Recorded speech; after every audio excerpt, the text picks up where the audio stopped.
What is up, conscious monkeys? Welcome to another episode of Traveling to Consciousness. I am your host, Clayton, and today's guest is the host of the Soul Seeker podcast, which is pretty similar to this, so you'll have to check that out after you listen to our conversation. He was on Silicon Valley Business Journal's 40 Under 40 list. He created $1 million business working 4 hours a day. His success in Silicon Valley has allowed him to explore the meaning of life and specifically his life. He's the author of 3 books, including Soul Life Balance. In it, he discusses everything from plant medicine to his journey to the Akashic Records to healing to channeling to ETs, all this stuff that I know we'd love to discuss here. And quite frankly, if I go on about all of his achievements, it'll probably last the entire podcast. So if you want to see those, click the link below because we got to talk to the man here. Conscious Monkeys, welcome to the show, Sam Kabert. Sam, thanks for being here, man. Clayton, thank you so much for having me. Excited to be here and chat with you. Yeah, and quite frankly, it's after reading that intro, I'm kind of sitting here like I want to talk about all of it, man, because I want to talk about everything from creating a business, $1 million business in 4 hours a day. I want to talk about how you got your plant medicine. So maybe we start at the beginning with, what was like the first thing you wanted to be when you grow up? Did you have like this aspiration to be in Silicon Valley, make $1 million business? What did little Sam want to be? Dude, that's such a good question. So I grew up in the town of Gilroy, California. It's about 30 minutes south of Silicon Valley, a farm town. Grew up in the cuts, horses, goats, chickens, the whole thing. And I didn't really have neighbors, so I would play basketball by myself. I'd try to get my older brother to play, and then I would always beat him one-on-one. He was more into reading and books and being smart, and so he didn't really like physical activity. But I mean, basketball was like, one of those movies like Hoosiers or one of them, they show like, the kids in the farm towns or in the country playing basketball. And that is kind of the cliche because it's one of the few sports you can play by yourself. And, I had a lot of friends that would skate and things like that, but I didn't have like, curbs to grind on or really anywhere to skate. So it was more basketball. And I remember trading NBA cards with my 5th grade teacher after school or, at lunch. I don't remember. Kind of weird too, just thinking back to that, like trading cards with your teacher. But I remember him asking me this question, like what I wanted to be when I grew up. And I said an NBA player. And he looked at me and he basically said, I don't remember verbatim what he said, but he said, the odds of making it to the NBA are very slim and you're not going to make it. You're probably not going to make it. You know that, right? Something to that effect, like pretty close to that. And then I remember being like, oh yeah, I know. And then I didn't know that. I thought I was going to make it to the NBA, and then that crushed my dreams. And then from there, I got into, wanting to be a broadcaster. I grew up a Warriors fan in the 90s when they were terrible, and Jim and Bob, they were still the broadcasters up through a few years ago. And, I was like, I wanted to be an announcer. I wanted to be a broadcaster, all these different things. And then I kind of forgot about all that. I forgot about all that, but it's interesting doing the work now and like inner child stuff, kind of like what you're talking about. Inner Sammy, if you will, what he wanted to be and revisiting that because I've recently made that connection with my teacher. And I was like, I don't have the skills. We don't have the skills as a 5th grade human being to, hear something like that and be like, no, this is what I'm going to do. Like, I was like, okay, now my dreams are crushed, so it's interesting kind of going back. And that's such a good question. So, because that's something that I've experienced. And quite frankly, reading your book, I think there's going to be a lot of times where I say that's something I've experienced throughout this. But so someone keep a running total. But I wanted to be a sports kid as well. Like I was ready for baseball or football. I wasn't sure which. I was just like, it's going to happen. But for me, somewhere along the way, kind of like you experienced, it's like the negativity kind of gets seeped into this, environment of like, well, the odds are against you. The percentages are so impossible, blah, blah, blah. And it's funny because a part of it's like, well, yeah, everyone's telling me how impossible it is. Like, it takes a kid with a solid mindset to push through that. Right. With you connecting to your inner child, do you think you've discovered anything as to why maybe, society or parents like want to, or that they instill that maybe negativity, or I don't really want to call it a realist expectation, but it's almost just, I see it as negativity. How do you kind of view it? Your question being like why most people would be kind of negative towards children. Is that what you're saying? As opposed to empowering, right?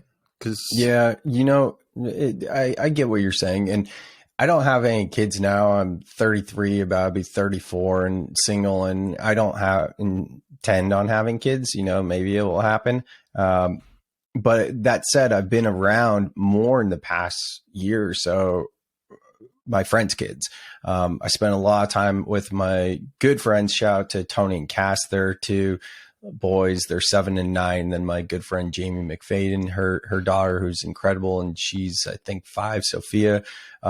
So I've been, and some other friends with kids too. So I've been around kids more recently, and it's so amazing seeing how my friends who are into like consciousness and spirituality, how they parent their kids. And this one experience with my friend, we were at the beach and her dog had recently passed.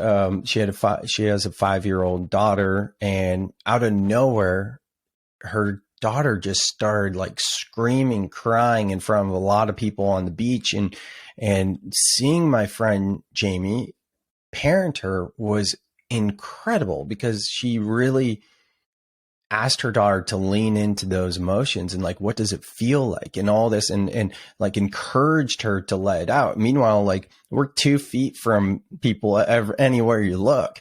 And I just thought in that moment, like, oh my God, this is so beautiful. This is how you parent. And growing up, that wasn't the case, So I think you're totally right. There's plenty of people nowadays still that parent with those more negative type things, like in a situation like that. Oh my God, you're so embarrassing me. Like, stop. Would you just stop? That type of thing. That's what the norm is. However, like being in the conscious community and hanging out with people that are mindful and spiritual and all that, it's really beautiful to see the way that they're raising their kids. And, when their kids are talking about seeing imaginary friends or even aliens, or, one kid essentially described astral traveling, not knowing what astral traveling is, and their parents like not shaming them and telling them that they're ridiculous, like really asking them more about it. And it's really cool. And it opens up my heart to see that, Absolutely. Because that's something that's like, I feel like that was so missed in history, in human history everywhere. And I think that's honestly a beautiful thing to hear. You're 34, I'm 28. So, maybe within the next couple of years, I'll probably be exposed to it a bit more. But to me, that's such an empowering and powerful thing to hear, that parenting shift or dynamic has now at least started to occur. Because that's going to just send ripples throughout that kid's entire life too, and every person that person's going to touch. Yeah, that, and also like I'm sure you have some friends who, you might ask them, "Hey, when did you get into spirituality?" And they're like, "What do you mean get into it?" Like I grew into it because of my mom or my dad or my parents, and that's more the rare side. I feel like that we see that or experience that or have friends like that, but. I do agree with you that this is happening more and more, but it's cool when you come across those people that are your age and grew up that way. And then you kind of get to see how they perceive things differently because that's the way they grew up, and then it's really hopeful in terms of like this next generation, knowing that more and more are being raised that way, to your point, the ripple effect. Yeah. And yeah, I think that I've had 2 people on. One girl was named Teal and the other one's Sam as well. She was the last episode. And they both had like one parent who was kind of spiritually based. And it was interesting because I don't know that they were very overt about it. It was more of just like this kind of like undertone of spirituality. It was more of like, well, let's, look at The Secret, that book and documentary, or, why have I only been here for 11 years? And their response is like, no, you've been here a lot longer than that. And so it's, almost this like, it sounds, it's like a little bit nuanced in their life. And of course, small sample size so far, just kind of breaking into the scene. I know you've been a veteran in the consciousness spirituality space. But yeah, it's so fascinating to see kind of the different ways that people like their upbringing, and then if they were empowered as a kid, or if their parents were like more hands off, or, kind of to see how that has like unfolded throughout their life. Mm-hmm. Yeah, it is. I agree. So then so it sounds like you were kind of going through this phase of, well, if it's quote unquote impossible for me to be a basketball player, then I want to be around the game. I want to announce. How did that kind of take you into college? Did you think about going into college for broadcasting? Dude, I don't know. Like it's a good question, but yeah, I mean, I was such a stubborn kid and so negative. Like I remember rewinding before fifth grade, I had to be like 9 years old. I have no idea what grade that is. Maybe first. I have no idea. But I had to be really young, and I was sick, and I was signed up for T-ball or softball, whatever it was back then. And by the time I was healthy again, I was already like a week or two behind, and I threw a fit, like not like, no, I'm not going because I was going to be behind. And that was like the worst thing I could have ever done, because I never played baseball again. And then I didn't learn how to properly and actually swing a bat till college, in taking a baseball class in college.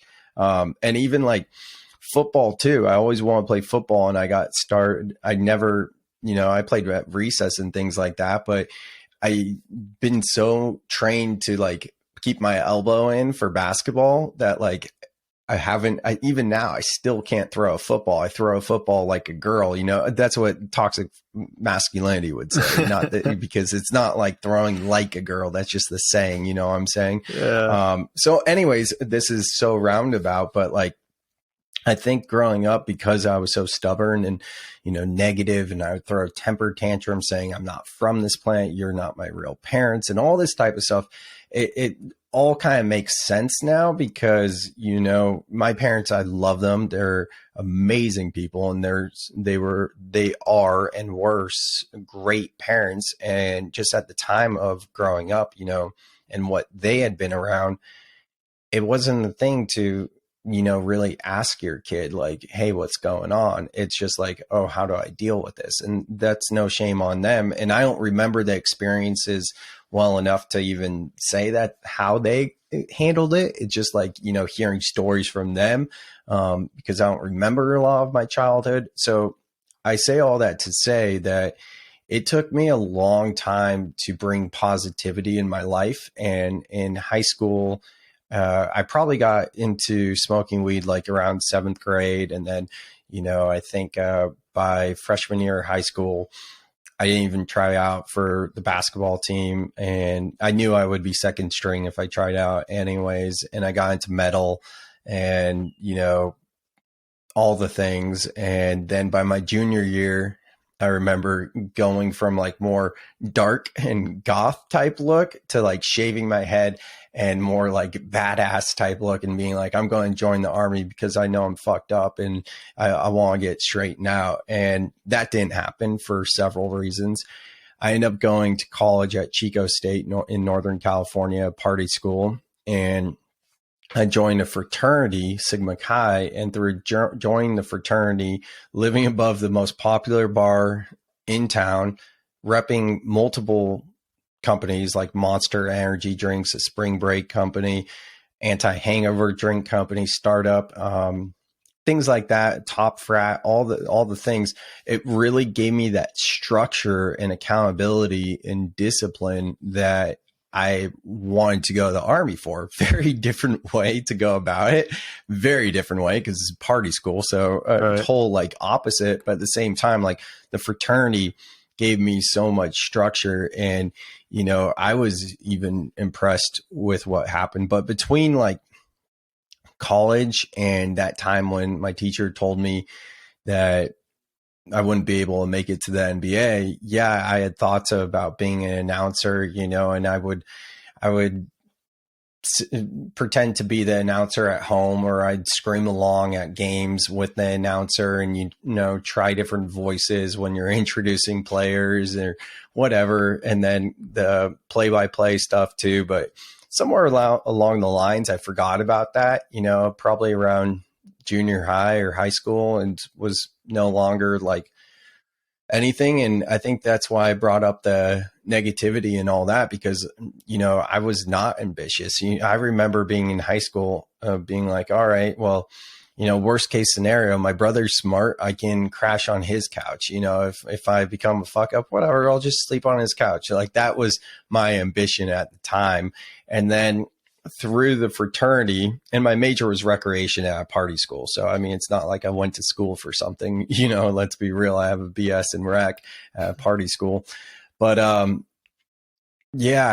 through the fraternity giving me the opportunity to show up for myself and having discipline. And that was something I was seeking, stacked with getting a DUI at 22 and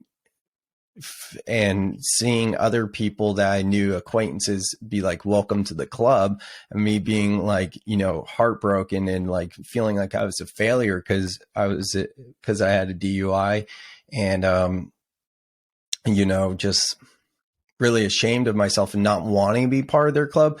That's really where the chip on my shoulder came.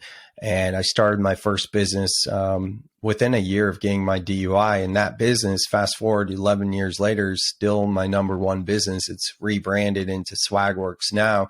But it really stemmed from that DUI. If I didn't get the DUI, and I wrote about this in the book as well, if I can get that DUI, I don't know how driven I would have became there.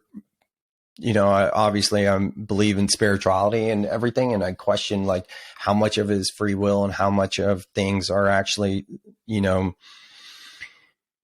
destined to happen. But I do think if not for having that DUI, there would have been something that would have gotten me to the path of being like, okay, I need to prove myself, and I can do that through business. What did that moment kind of feel like when you got the DUI? Like, was there a spark? Did something flick in you that then kind of drove you towards starting this business? Or so let me paint the scene. Please this do. Was July 4th of July in South Lake Tahoe. And for those of you guys that aren't California natives, South Lake Tahoe is like an amazing place Beautiful. to go snowboard. And beautiful, Incredible. Right? You've been? Yeah. I've been to Heavenly multiple times. Yeah. Right. Yeah. So it was kind of near Heavenly, but this was in the summer, and, Tahoe doesn't get talked about in the recognition as much for how beautiful and warm and fun their summers are. And Heavenly is kind of, it's near what they call state line, the border of Nevada, where all the casinos are. And a little bit further, I think it's actually in Nevada, is Zephyr Cove. Have you been there? No, I haven't, but I do know what you're talking about, because like the mountain of Heavenly, it's basically divided. And when you're skiing on it, there'll be signs where it's like California and then Nevada, and you like can like ski in and out of both states. Yeah, Tahoe is dope. Yeah. It's so cool. But anyway, so long story short, we were camping probably about 20 or 30 minutes away from the beach we went to. There was probably about 30 of us from my college, and we were maybe about 3 hours away from Tahoe. So, we really rolled in deep, and then we were all camping, and we went to the beach, and we thought we were so smart at the time. I remember I had a buddy, he came up with this idea because you couldn't have liquor on the beach. And mind you, we're in college. So I forget exactly what he did, but something like we got a lot of water bottles, and then we took most of them, poured them out, and then put vodka in them. And then we put those at the bottom and then put real water on top. So that's how like we brought in our booze to the beach. And I don't remember much. All I really remember is we hitched a ride in some random van to get a ride back to the campsite. And we were doing lines with random dudes in the back of a van. And then we got back to the campsite. Okay, this is coming back to me now. And I had a buddy who lived about 10 minutes away from the campsite, and another friend was making a big old fuss about, there only being one shower where we were at, and we were there with a bunch of women. So, it was going to take forever before we went to state line. So he was trying to convince me to drive to our mutual friend's house to take a shower at his parents' house. And I remember telling him, no, and I don't want to take a shower. This is for you. You drive, like, no, I'm happy here. All the things. This guy, also my best friend at the time, we're still super close, was the reason in a lot of ways I became an entrepreneur. He really set the stage for me thinking that way, despite my parents being entrepreneurs and their parents being entrepreneurs and whatnot. I had never seen myself being an entrepreneur, but anyways, he's been instrumental in my life in different ways. And he's like the best salesperson I know. He's crushing it right now in his career as well. But anyways, he convinced me. I'm a sovereign being, so I'm taking responsibility. I took responsibility at the time as well. And I did a California roll where you don't stop all the way. And I got popped for a California roll, just like, kind of rolling through the stop sign. And then I got pulled over, test, and got arrested, spent the night in the drunk tank, listening to the fireworks from the jail cell. So now 4th of July is always kind of interesting for me. But yeah, I mean, no shame. I was crying straight up, and, I don't really, it takes a lot for me to cry, maybe whatever. But I remember the cop was super chill, and he was saying how like the chief or whatever of their department had 1 or 2 DUIs. So he was telling me how like, hey, your life isn't over, all this. And then, picking up the phone and calling my parents from the jail cell and, talking with them when I got out or at some point, and, hearing it from them, what it felt like to receive a call of like, county jail in Tahoe is trying to reach you, and, hearing it from their point of view and, how furious they were and, disappointed and how that made me feel and just everything. And then the next morning I got picked up, or I took an Uber. Uber wasn't around. I don't remember how I got back to the campsite, but I remember getting back super early. It was like 6 a.m. or something, maybe 8 a.m. and it felt early. And there's a few guys up around the fire, and there was one dude specifically that was like, welcome to the club, bro. And then I was just like, ooh, it was a huge wake up to where I'm spending time. And the next few weeks I would go to the bars and challenge myself to not drink and order now what I know is called a Blue Dolphin. It's a water. You can go to a bar and order Blue Dolphin, and I think it comes with like a lemon or something. Anyways, I need to know that. So yeah, and just appreciate that. Yeah. But anyways, just going to different parties and whatnot and seeing how different people would react. And, some people would be like, you can still drink, or, whatever it be. And it was just like, oh man, I need to do an inventory of how I'm spending my life and who I'm spending it with. So that was the catalyst for sure. I mean, that sounds super powerful. I mean, especially, so my first thought was like when you were talking about like you kind of breaking down the jail cell, because personally, I know whenever I've cried, and even more so recently, it's, either usually from a state of just pure bliss and enjoyment and love for life, or it's the processing of kind of like emotions that I haven't dealt with, like things from the past, maybe stored up trauma, whatever, trying to find its way out. Do you feel like it was some of that in that jail cell, or do you think it was maybe just the mindset of, my life's over kind of thing?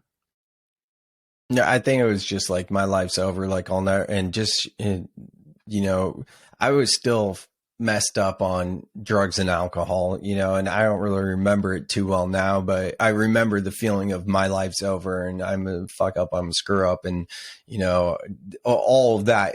It didn't feel like it was processing anything other than that. It was just emotions in the moment, And then it was kind of getting back to that campfire when they were like, oh, like, we've all had a DUI, like, yeah, here's your badge of honor.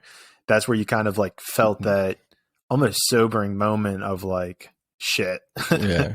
this isn't the crew I want to be I don't with. want to be in your club. Yeah. Yeah, exactly. Were you doing any sort of like introspection, spirituality work, reading, that kind of like, the idea of you're the culmination of the 5 people you spend the most time with? Like, were you kind of doing that sort of work or exposed to those ideas at this point? No, I mean, college for me was really fast. We drank almost every day, and we would have people up above our house, that were on benders and doing drugs. And while, sometimes I'd partake, sometimes I'd be like, I gotta go to class. It's a Monday afternoon, but it was very much the epitome of like a party school and a party experience. So there wasn't much time for that. And, I didn't realize till like a year or two after leaving college that heartburn wasn't natural. I had heartburn from how much we drank, and then stopping drinking for a bit. I was like, oh, I can like breathe again. And I had no idea at the time. Like it was, I had a little bit of an idea, but I thought it would always be that way. So yeah, there wasn't much time for introspection, but like I mentioned, I was very hungry in that I had a lot of different rep jobs. I was promoted from just being a campus ambassador for a startup anti-hangover company to being I forget the exact title, but it was basically recruiting, training, and managing campus reps across the nation. So that was cool. And there was, I had some, I was hungry, but I didn't really have like resources and I didn't really seek out for them either. In terms of content back then, this was like 2010 when I graduated. So, I don't think podcasts were a thing or even Audible. I think any content I would consume had to do with, whatever. I don't think we really had time for content. It was Probably a like fast paced MySpace lifestyle. or Facebook. Yeah, we had Facebook. Facebook was way different back then, and even still, like, yeah, I didn't pay attention to news or anything. I think it was all just being very present, and not in a toxic way, but it's all good. It's part of my history and part of what got me here today, It's part of the story, man. I mean, you can't have, Yeah, exactly. And so it's good to, I guess not good, but it's good to at least, damn, I'm trying to say good and bad less in my vocabulary. I love it. But it's interesting to kind of start out in those places because, I try to see it as sort of a inspirational thing for anyone who kind of comes across this and is dealing with, drinking too much or doing too many drugs. So how did you found yourself at that campfire when they were like, all right, welcome to the club. And you were like, damn, I need to do some self-inventory. What did that process look like? How did you kind of go from that to starting a business that's still in the works 11 years later? So that was July 2010, I think. And then Chico Feet, the idea came months later because I incorporated in March of 2011. And I wanted to do my internship in Hawaii, Austin, Texas for some reason, or San Diego. Those were my 3 places. And I was looking at like wakeboard cable parks and Florida too. So yeah, I didn't land anything I wanted to do. Like I really wanted to work at a wakeboard cable park. And back then, like these were just starting to pop up and they're still super rare now. And one of my friends from school had a job at a boutique hotel in San Diego, and she recruited me and asked me if I'd want to do my internship there. And it's unpaid. And I said yes. And it was mostly because I was running out of options. I didn't really have any options. It was harder finding an internship than I expected.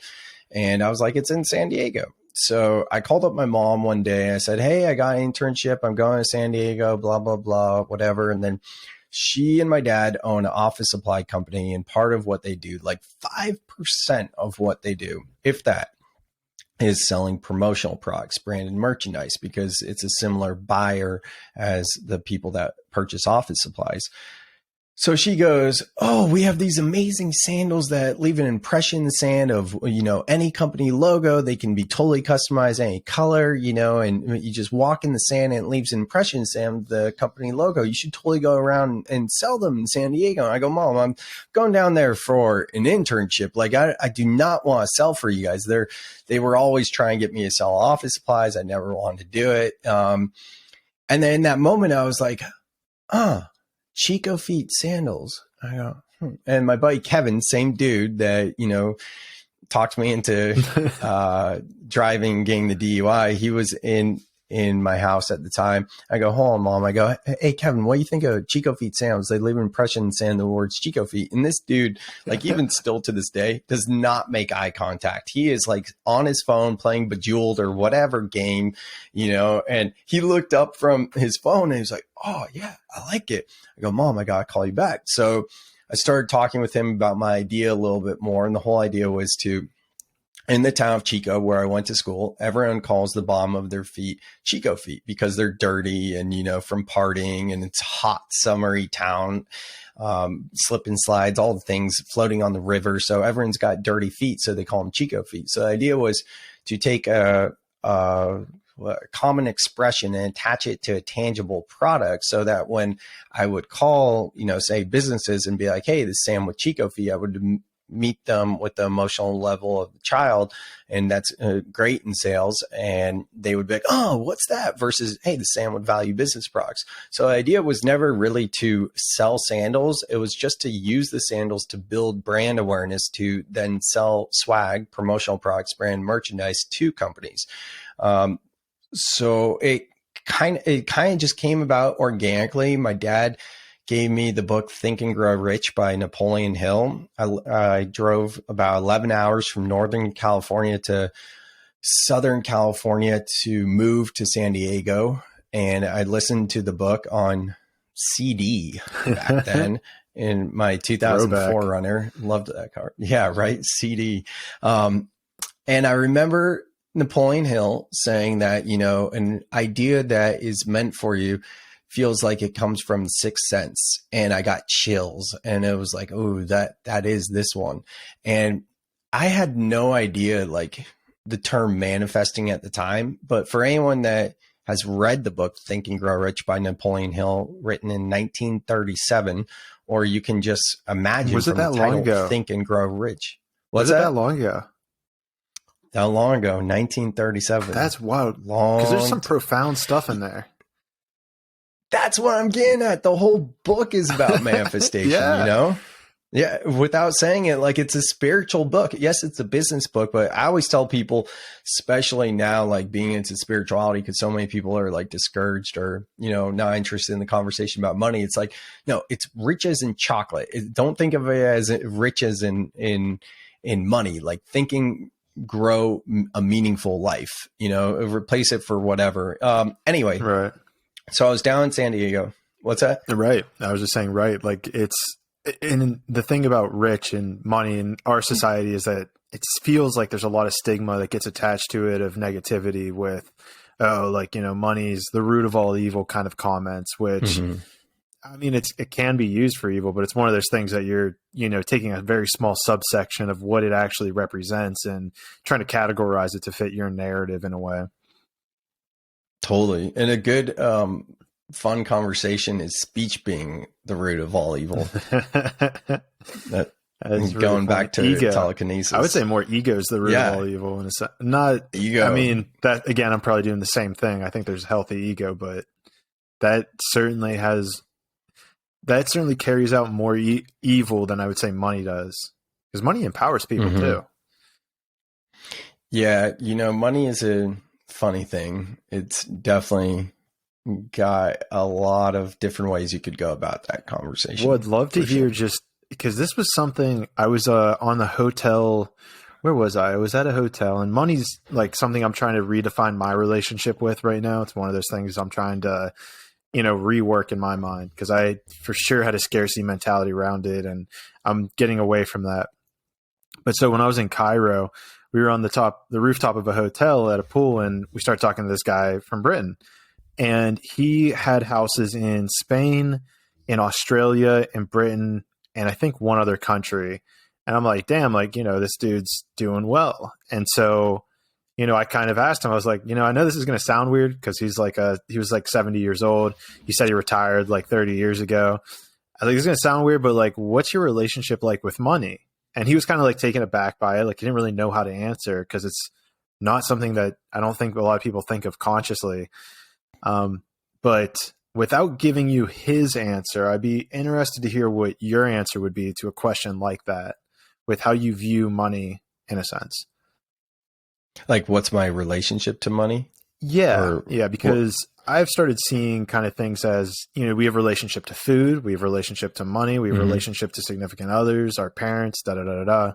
And you've cultivated, it seems like, tremendous amount of wealth over, what would it be, the last 10 years of your life.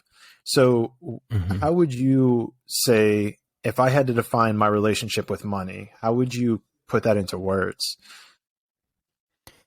Yeah, that's I struggle with that as a lot, I recently heard something, I forget exactly where I heard it and how they articulate it, but it was something like when you make a lot of money and you do have more of like that scarcity, which most of us do, mindset, like you're quick to spend it. And that's me. Like, I've always been the guy that pays for everything, like for friends and everything. They're like, no, stop. You always pay for it. And I go, no, I got it. Or, consumerism, falling into buying stuff I don't need. And the idea of what I heard was kind of because you feel like you don't deserve the money almost. So when I heard that, I was like, oh, that's so interesting. And then the other side of it too is when I'm feeling in lack, which, by the way, my business has been down 80% since the lockdown. So the past couple of years has been a struggle. We all have different struggles, but yeah, I have my own things currently that I'm working through. And it's a business that I've wanted to move away from. So I'm not trying to actively grow it. I'm looking at it as an opportunity. Having said that, I will buy things or go be a part of things and not let money be the excuse. I will intentionally spend money on things without, how do I say this? Knowing that money is like an energy and that the outer world is a reflection of our inner world, and that, like attracts like, law of attraction, all this type of stuff. And that what we put our attention to is where it flows, all that type of stuff, right? I believe in all of that. Sometimes I will like intentionally buy something that I know I can't afford, and I won't buy it just for the sake of buying it. Like recently I got into guitar. I spent about $800 on a guitar and an amp, not that much, but for something that like I'm just messing around with and brings me a little bit of fun. And I played all the time for the first 30 weeks. And now 2 months later, I barely ever play anymore. You could be like, oh, well, that wasn't like the most conscious purchase. Or another example, I just spent $3,000 on a couch, and my budget for a couch was like $500 to $700. And then I was like, all right, well, $3,000, like that seems stupid to spend that on a couch, but I'm going to show that it's kind of like a gesture of like, I'm not holding on to this fear state, and I release I'm blanking for words, to be honest here, but I think the listeners and kind of what I'm saying. It's like when you view it more as an energy, and you don't hold on to it with that clingy energy, and you don't have, and you're not using an excuse not to do something. I'm deciding if I'm going to go to an event in later May that is going to be more than I can afford right now. It's very expensive, but it's soul development and it's going to help me so much. And anytime I invest in myself, it always comes back tenfold. I also am a huge fan of communicating with my guides. There's a book called Ask Your Guides by Sonia Choquette, and she explains all the different types of guides and how to communicate with them. And just last week, I rarely ever do this, but instead of putting down an intention or goal or, working with a dream box or a manifestation type thing, I straight asked my guides for a specific sale from a specific client, and it came exactly what I want. And a lot of times we have these miracles, these synchronicities that occur, these signs, and we're like, well, that's not enough. So I have a new prayer to them that's going a little bit deeper in terms of a sale for money. And it also talks about how I'm going to use this money and what it's for and everything.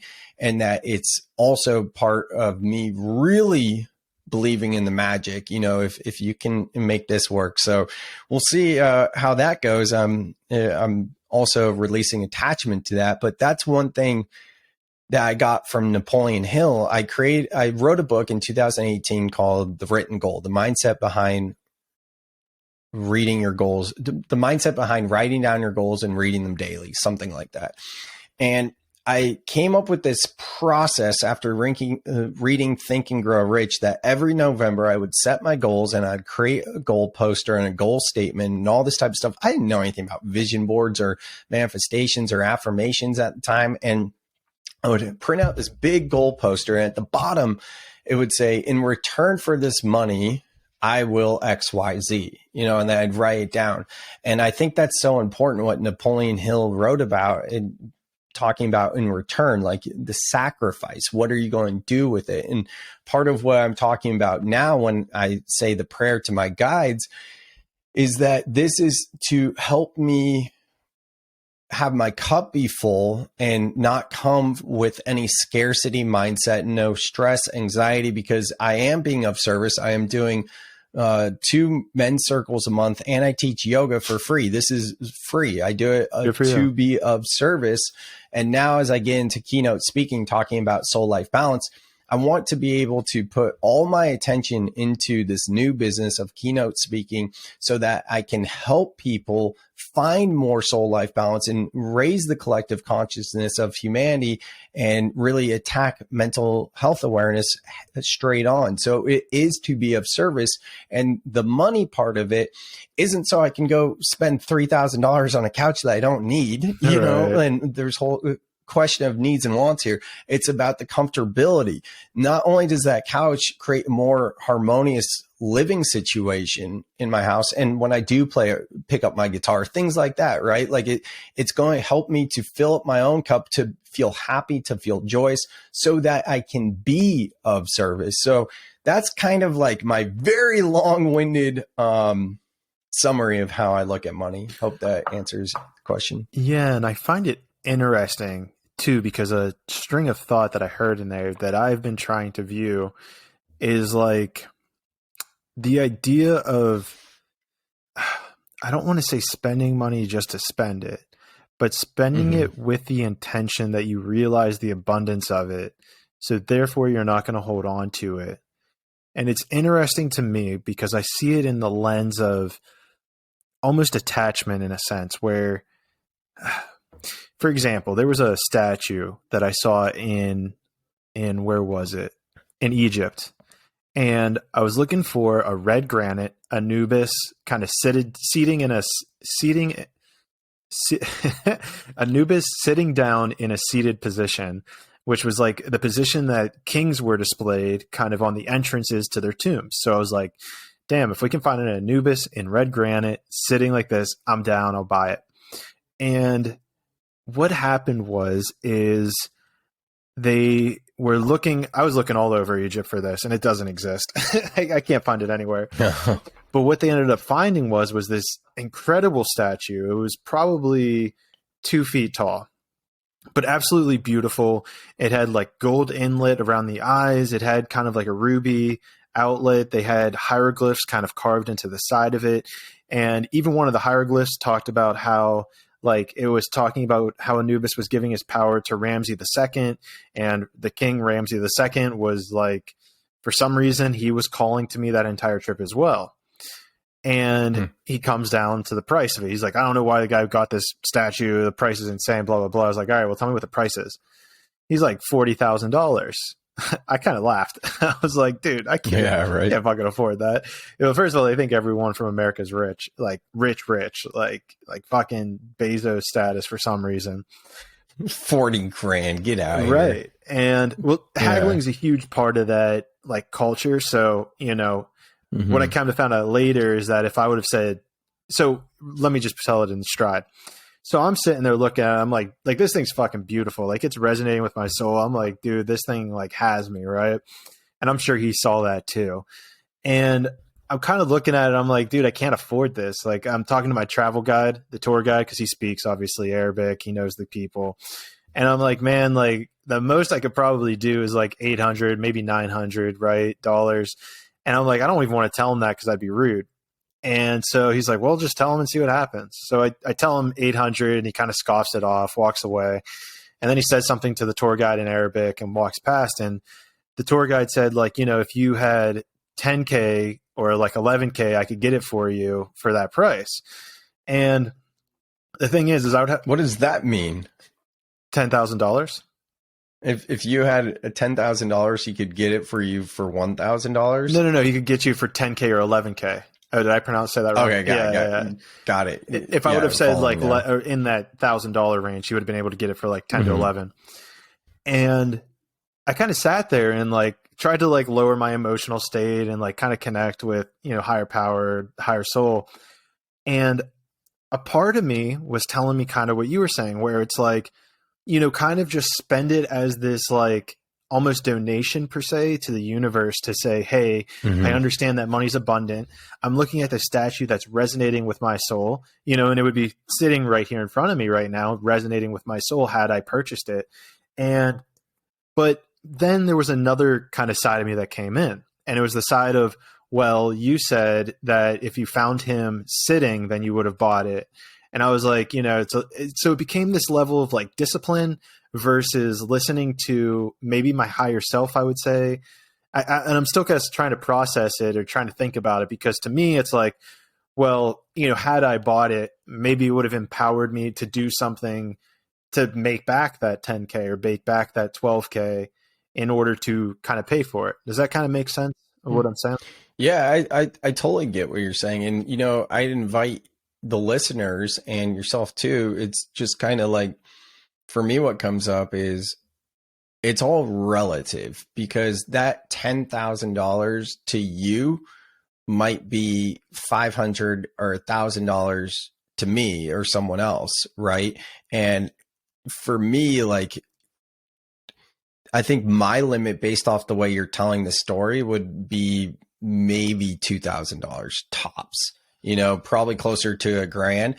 But because when I hear $10,000, this is like kind of what my book's about: soul life balance and the masculine, the feminine archetypal energy and yin and yang and all that type of stuff. And, you know, the masculine here would be the structure and, you know, the actual like writing down paper, pros and cons, whereas the feminine, the soul, is more feeling into it, right? And you can feel into it on a certain level, but that's where spiritual bypassing comes in, where people are like, oh, I'm just feeling into my guides, you know, or I'm feeling, and yes, energetically, it will come back to me, you know, all that, which that's, in my opinion, that's all BS. Like, you need a balance of both. So I like how you went about this with both, you know, you felt into it with your soul, and then also in the masculine, the life side, like, it's like, okay, but does this actually make sense? I don't want to just spiritually bypass. So I don't feel like there's a one size fits all answer, because it's very subjective, and that gets into my business stuff, talking about subjective and objective things. But yeah, it's I do a similar process to you. So yeah, I feel what you're saying for sure. And as you were kind of saying that, I completely forgot until you were talking about this, because I think after that occurred, I was in the van and I couldn't get this thing out of my head. Like I was thinking about, I could still just see it sitting in front of me right now. And, what it actually kind of reminded me of or made me realize is that I had been, and I have been very much in my, let's say, feminine energy with just go with the flow. I'm just going to be in this creation state. I'm just, I kind of basically went to Egypt on a whim, and it was kind of that enlightenment of like, well, look, you said that, if he was sitting, if he was doing this, then, you would buy it. He's not sitting. And that was kind of like when that masculine kind of took over. Mm-hmm. And, I guess it's really fascinating to kind of see that balance even in work. And it really kind of had this epiphanic moment for me of like, well, we do need to find this balance. We need to come back to this structure that I exercised for the first 26, 27 years of my life, and maybe this last year I've been a lot more, kind of in that, feminine energy of just like, just feel what you should do next. And, it's one of those yin yangs, like you were saying, and the pendulum's trying to find the middle ground of like, okay, well, you had this extreme masculine energy for 26 years. Now this last year, we're kind of swinging back to feminine. And now I feel like that was a structure of like, okay, now I'm starting to find that balance, that middle ground of, okay, where is the level of balance? Where's the level of masculine? Where's the level of feminine?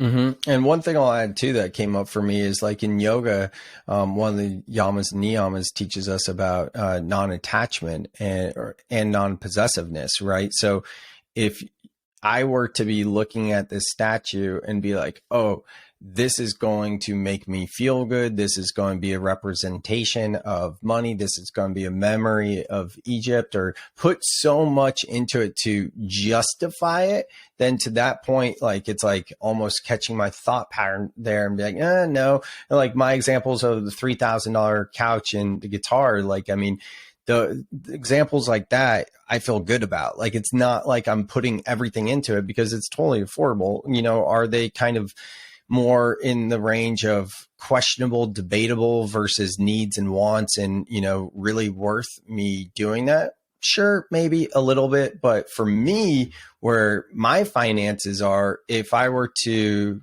say spend $10,000 on a couch, or that statue, which is way more meaningful than a couch, obviously, just using examples, that would really put me out of my comfort zone, where now I would have almost like an external pressure. And if you have like any pressure that's going aligned with it, then that might be a good indication to maybe not do that purchase, So this is an interesting concept that you bring up now, is the idea of that pressure, right? Because there's a portion of me that sort of believes that if you kind of put yourself in that uncomfortable or pressure situation where, I don't know, for example, you find yourself in 20K in debt or something, and, the 12% interest is going to hit next month. A part of me feels like that it would be a catalyst for having some sort of divine idea come to you that would help you absolve that debt, or create some sort of program or create a product that you could turn and flip super fast. Do you feel like that has any legitimacy in the idea of kind of this creation, this balance of pressure and comfortability? Yeah, I totally feel and understand what you're saying. Like, I'm the type of person, I say this all the time, like, when my sales are through the roof, I coast and I enjoy it and I'm doing well. And then, the best entrepreneurs and salespeople go pedal to the metal. That's not me. I'm like, I want to enjoy my life. And then this has always been the case. Then I put myself under pressure where it's like, oh, fuck, I got to get going on sales again. And then it's like, I know I can make it happen. So I very much am in that kind of cycle and finding my own balance. Also, now I'm in the midst of a career transition, so it's a little bit different. But my point is more putting it into a possession, and it's one thing if it's cumulative, where your spending habits are, increasing because little things like you're starting to DoorDash more and it's more expensive than cooking or eating out, or, anything like that, to buying like multiple possessions that, reasoned for each of them and they all made sense to you, versus buying one huge thing where it's like putting all the energy into that one thing. Because everything's got its own unique situation and everyone's a little bit different and they got to feel into what works for them. But for me, I was more just speaking on the putting it all into one object, because I definitely put myself in situations where I work better under pressure, and it's something that I'm working on, because like, who wants to live that way anyways? Like, I don't want to live that way. It's the way I brought awareness to that pattern in the past couple of years. And I've taken the past 2 years to not really work. I've worked as little as possible while making the least money I've made in years, and just being of service and doing a deep dive of spirituality. And now I'm climbing out of this deep inner work to come back into business in a more harmonious state. So for me, it'll be interesting to see what this looks like as I start to build this new business, and am more mindful that I don't want to put myself in that position. Yet at the same time, I don't want to go pedal to the metal and just increasing my speaking gigs to make money for the sake of making money. And this is what soul life balance is all about, I'm totally on board, because I see the issue broadcasted a lot, and maybe it's social media, maybe it's just the old dying way that's propagating it. But the idea of like hustle culture, to me, hustle culture seems toxic, to use that word. It seems like a unsustainable, you're not going to enjoy life type of broadcast that is getting sent out there.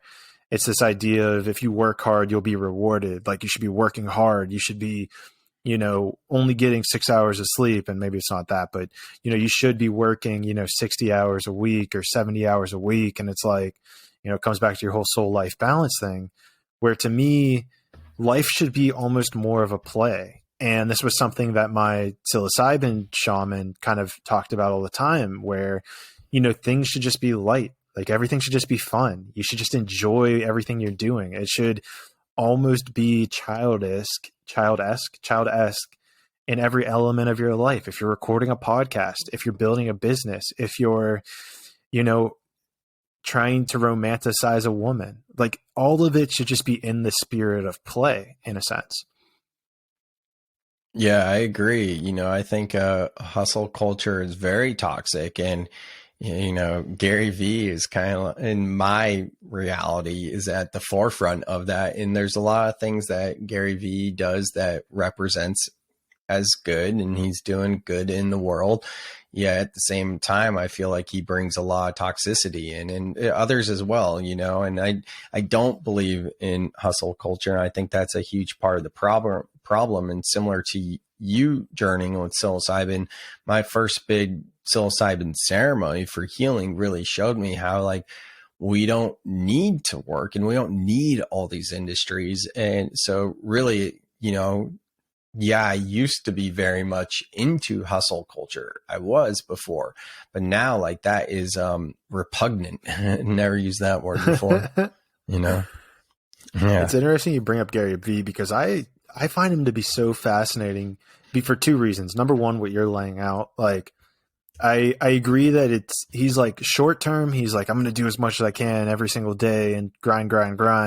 But then he talks about how he's patient in the long term, which I think is a beautiful sentiment of, be patient in the long term. Like, if I were to look back on the last 10 years of my life, I'd be like, dude, it's absolutely insane where I'm at today.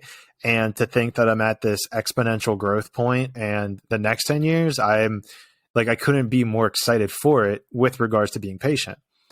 Now, and he also, the other thing that he really talks about is empathy and, like, kind of giving aspect. He talks about how, his entire social media is almost set up, and it's pretty true, where you don't really need to go to him for anything. He basically gives you everything that he believes right on the forefront.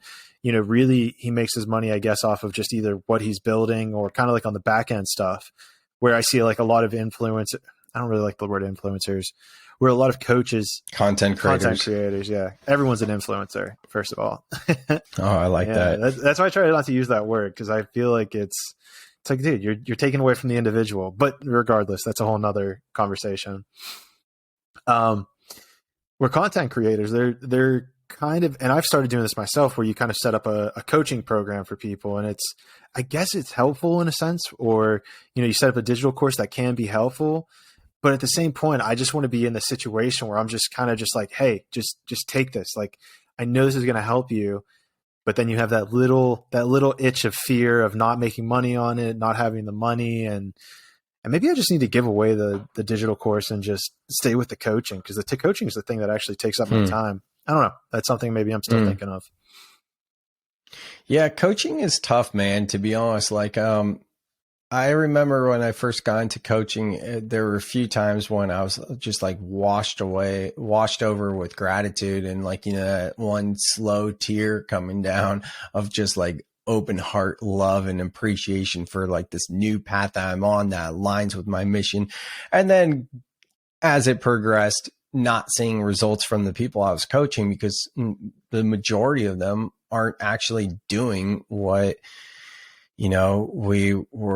what I was teaching and working with them on. And, they weren't frustrated. They were fine with their place. And I'm making less money coaching than I am selling swag. And it requires so much more of my time. And all of a sudden it went from being rewarding to a burden. And that's kind of when I stopped coaching. So I've done a lot of different courses, masterminds, accelerators, one-on-one coaching, a lot of different things in just a couple years as I've been in the midst of this career transition. And I've just found, for me, where I'm at in this current moment, like, I don't want to sit on Zoom calls with people taking up my time, and especially living out here in Santa Cruz, which, a lot of people think of California as like sunny, and especially the beaches. Where I live, the majority of the time it's overcasty, and you never know when the sun's going to come out, or when it's going to be a nice day, or if the waves are going to be good. And I want to have the flexibility to have the schedule to be like, oh, cool, I'm going to pop out in the surf right now or get some sun. And the worst feeling in the world to me is having even a podcast or a call or a coaching call, anything that's on my calendar that keeps me inside when I want to be outside. So for me, like, I do try to have the majority of what's on my calendar be podcasts. I'm not doing coaching anymore. I don't really take many calls. Majority of what's on my calendar is podcasts, and I enjoy being interviewed. I enjoy interviewing.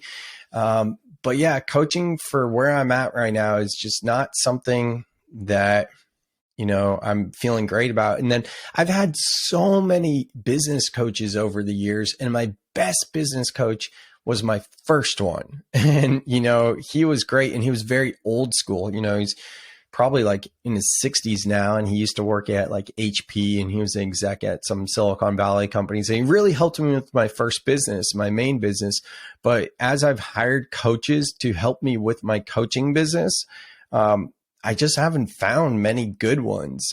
So coaching is just hard on both ends. I currently have a new coach that I just started with 2 days ago, helped me with the speaking business. And so far he's been excellent. And I firmly believe that it's going to continue this way, and the program's going to be great. So I'm super stoked on that.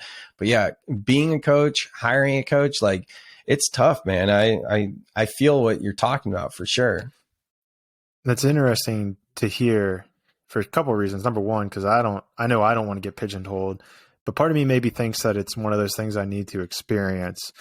Regardless of that, what I was thinking though more so was with regards to past coaches that I've hired. I know that let me see here. I had a business coach once, and it was kind of just like they gave me a blueprint to do drop shipping, and that was a complete bust. I hated it. I absolutely hated drop shipping. So that was a bust. The next one would have been, I talked with a guy about being a podcast coach. Like, I wanted someone to help me with interviewing and all that stuff. And the first one I got was basically like, oh, well, you have to basically do everything different. You have to start cutting up your interviews. You can't have 2-hour long interviews. You have to do this, you have to do that. I'm just like, all right, man, and never talk to him again, because, Yeah. But then he doesn't get it. Exactly. I was like, you're not listening to me. You're telling me like what you've done and what's works for you, which is great. The most recent guy that I've talked to, and I've only talked to him once. He listened to a couple of my podcasts and talked to me, and he's like, and the thing that was so great about him was that he listened, which is excellent. But the next element of it is he's like, he kind of gave this level of, I don't know. Like I was telling him how, I enjoyed listening to Joe Rogan and how, I had so many friends who listened to him because of how long the interviews were. And the ones that were longer, you wanted to listen to more, which sounds so weird saying it out loud and in actuality. And I explained that to the guy and he's like, well, maybe you're right. It sounds like you have good intuition, so follow that. So then it came back to like, well, why would I hire someone else if my intuition is the coach on its own? Mm-hmm. Yeah, a lot there. And taking podcasts specifically, there's a lot of different ways to go about it. And you could go by kind of what the industry teaches you. And that's like consistency wins, right? And one of the things that I am a believer of is when you first start, it's a good idea to start with smaller episodes that are lower the barrier to entry for someone to listen, which could be either 15 minutes if it's tips, it's that type of podcast, or something like yours and mine where it's like a interview, maybe it's 30 to 60 minutes. Having said that, I get where you're coming from, and I am a believer in the riches are in the niches, and it's extremely, narrow focused that you're like your audience and who you're going for. And in a lot of ways, I do believe that you're right, that you will create more raving fans than I will, because you really are going deep with them and building like a deep relationship. I haven't tried that myself. It's interesting. So I'm curious to hear from you as well, like how it's going, and keep in touch with you and see how it goes as well. But then the other side of it, that's kind of like to your point of why would you hire a coach if you have the good intuition and all that, sometimes it's just have someone to bounce ideas off with. And that's why I think informal masterminds are really, potent. And if you want to put together a mastermind of other podcasters or other coaches or something like that with a few friends, and have like a WhatsApp group or an Instagram thread and meet like once or twice a month, I think that would be more than enough than having a coach, and that's why doing your own masterminds with friends and colleagues like could be a really good way to go about it. Now, the other side to coaches, and specifically this guy that, kind of helped you to be that sounding board, that's nice to have someone that is a coach and can be that sounding board. But then also there's going to be times when you have specific questions and specific things of how to do something. Now, you're well established in your podcast, so I don't think you would specifically get as much out of it as someone who is launching a podcast would. I have a webinar, a free webinar. It's about 30 minutes on podcasting, and then I have a podcasting course as well. And I really feel like that's my greatest product. I have a lot of different courses. I mean, a lot, 5. I have a few different courses, but the podcasting one, like one of the things that I'm really passionate about there is like at the beginning, and I haven't looked at this in a while. Like I said, I haven't been coaching or doing things like this in a while, but one of the things that I have people do at the very beginning is decide if it's for business or pleasure. Because, we all know about your why and how your why is your anchor. But when you come to when you have these important decisions to make, like maybe it's investing in a coach, or maybe it's deciding if you're going to be a 2-hour show, even though everyone tells you you're crazy and you're wrong. If your why is for it to be pleasure, and it's not business related, and it could be a hybrid, of course, but if it's more of that pleasure, then screw it. Like, do the 2-hour long, release episodes when you want versus having that pressure of getting an episode out at the same day of the week, every week. So I think that's so important. And another thing too, that my friends spent $20,000 on a coach, and part of what they were doing, big part of it was releasing a podcast. And I remember this one was a couple of years ago, and I've had 5 podcasts over the years, done easily over 400 episodes on the various podcasts, but I've always known, because, they teach this. This is like 101 stuff in podcasting, and I've experienced it as well. iTunes can take anywhere from, a few days, a week to 4 weeks to approve your podcast. So when you are launching and you say, hey, I'm going to launch my podcast on May 1st, 2022, you better submit it to iTunes well before that, because the last thing you want to do is go to iTunes on the last week of April to submit it to iTunes. May 1st comes, and then, your podcast isn't in the directory. And same goes for when it shows on iTunes. It can take up to 24 hours. So if you're releasing it on Mondays, then set it to schedule for Sundays. So little things like that this coach didn't tell them. And this was before I was podcast coaching. Like, I helped a lot of friends and whatnot, because they'd come to me for questions. And I was like, I can't believe he didn't tell you that. So there's just like little things like that, where even, having the discernment of knowing if someone's a good coach or not. So yeah, all this to say, I know that's kind of all over the place, but yeah, coaching is so hard on both ends. And part of it is that everyone wants to be a coach these days. And I do believe that, like, a piece of paper doesn't make you a coach. I think, I understand the argument of why people are like, oh, I want to work with a coach that's gone through XYZ coaching school. But at the same time, like, yes, there could be bad people, or not bad people, but not the best coaches who don't have like some sort of certificate. But the same goes for people that went through a training program. I've had and seen people that have gone through legit training programs and have gotten feedback from people that hey, they're not that good, So, I mean, it's more than a piece of paper, for sure. And you got to tap into your own intuition, use both your intuition and your masculine skill set to make a decision, Yeah, that's a great way to put it. And to touch on your piece of paper, I know this is something that screams at me with regards to this is doctors, Western doctors. Like, don't get me wrong, they are very intelligent people. They went to school for 7-8 years, and they know what they're talking about. The problem I have, though, is that the way that the structure kind of set it up was to not really teach them to almost look at different elements and to diagnose the person. It's more checking off a list of items to prescribe something that might cover up the issue, as opposed to doing this like deep psychological dive of figuring out why, there's a rash or they have a certain ailment. It's like, no, just take antibiotics, kill all the germs, and let's see if it works, kind of deal.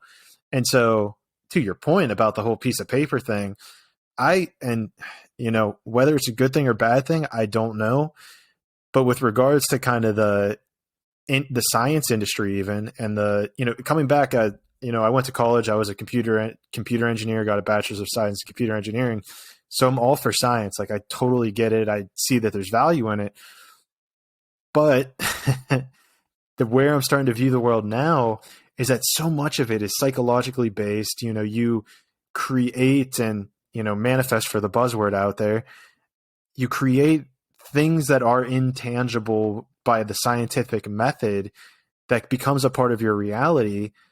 Yet, probably the majority of doctors, the majority of scientists don't really believe in that mystical thing, because there isn't this, we don't have a physical measurement for it, in a sense. Yeah, I mean, that's something I'm really passionate about. So I agree wholeheartedly with what you're saying. And the other thing I'll add to that too is it is so hard to figure out what to do when it comes to your health when choosing not to go the route of Western medicine, because, you can work with a naturopath, you can work with a homeopath, and you can work with all these different type of healers and energetics. But like, it's really just like trial by fire, and trying to put your own team together. And, maybe your natural path tells you to go to someone that says theta healing to help with something there, or cranial sacral, or acupuncture. And then you're trying all these different things. And like those doctors don't really talk with each other either. So they don't really get like the whole picture of what's going on with you. So it's something that is super challenging right now. And I think it does come back to, we are our own best teacher, our own best guru, and we are our own best healers. And it comes back to our own intuition. So easier said than done. But, I do agree that just taking a pill or, treating the symptom and not the root of the problem is a huge problem in Western culture right now. And there's not really a clear answer, unfortunately, on the best way go about alternative routes. I do. And there's a book I'm reading. Well, there's two books I'm reading that kind of touch on this. The first one is called the Celestine Prophecy. Have you heard of that book? I feel like I just bought that. I'm the type of guy that like buys books and collects them, and then, is reading 10 books at a time. Yeah, I'm the same way. Yeah. My Audible library has like 6, and there's some of them like halfway or like read. Yeah, like it typically get to like 30, 50 pages or something. And then, it's rotating of 5 books, and then I don't read every day either. So it's not really like I make that much progress unless you find like those few books that really captivate you. You said it's the Celestial Prophecy. Is that it? Something, I think it's like Celestine Prophecy. Oh, Celestine. Yeah, I'll look it up because I'm curious. I feel like I might have just heard and or bought that book. It's super good. It reminds me of, I'm going to forget the name, but the book by Saulo, I'm not going to remember the name, but it basically creates a story around the deepest truths that we like kind of know as humans, in a sense, where it's, it's essentially fiction in air quotes, but the truths that kind of go throughout it are super real. Like the idea of coincidences, the idea of childhood trauma, the idea of, all these different things kind of get encompassed into this book.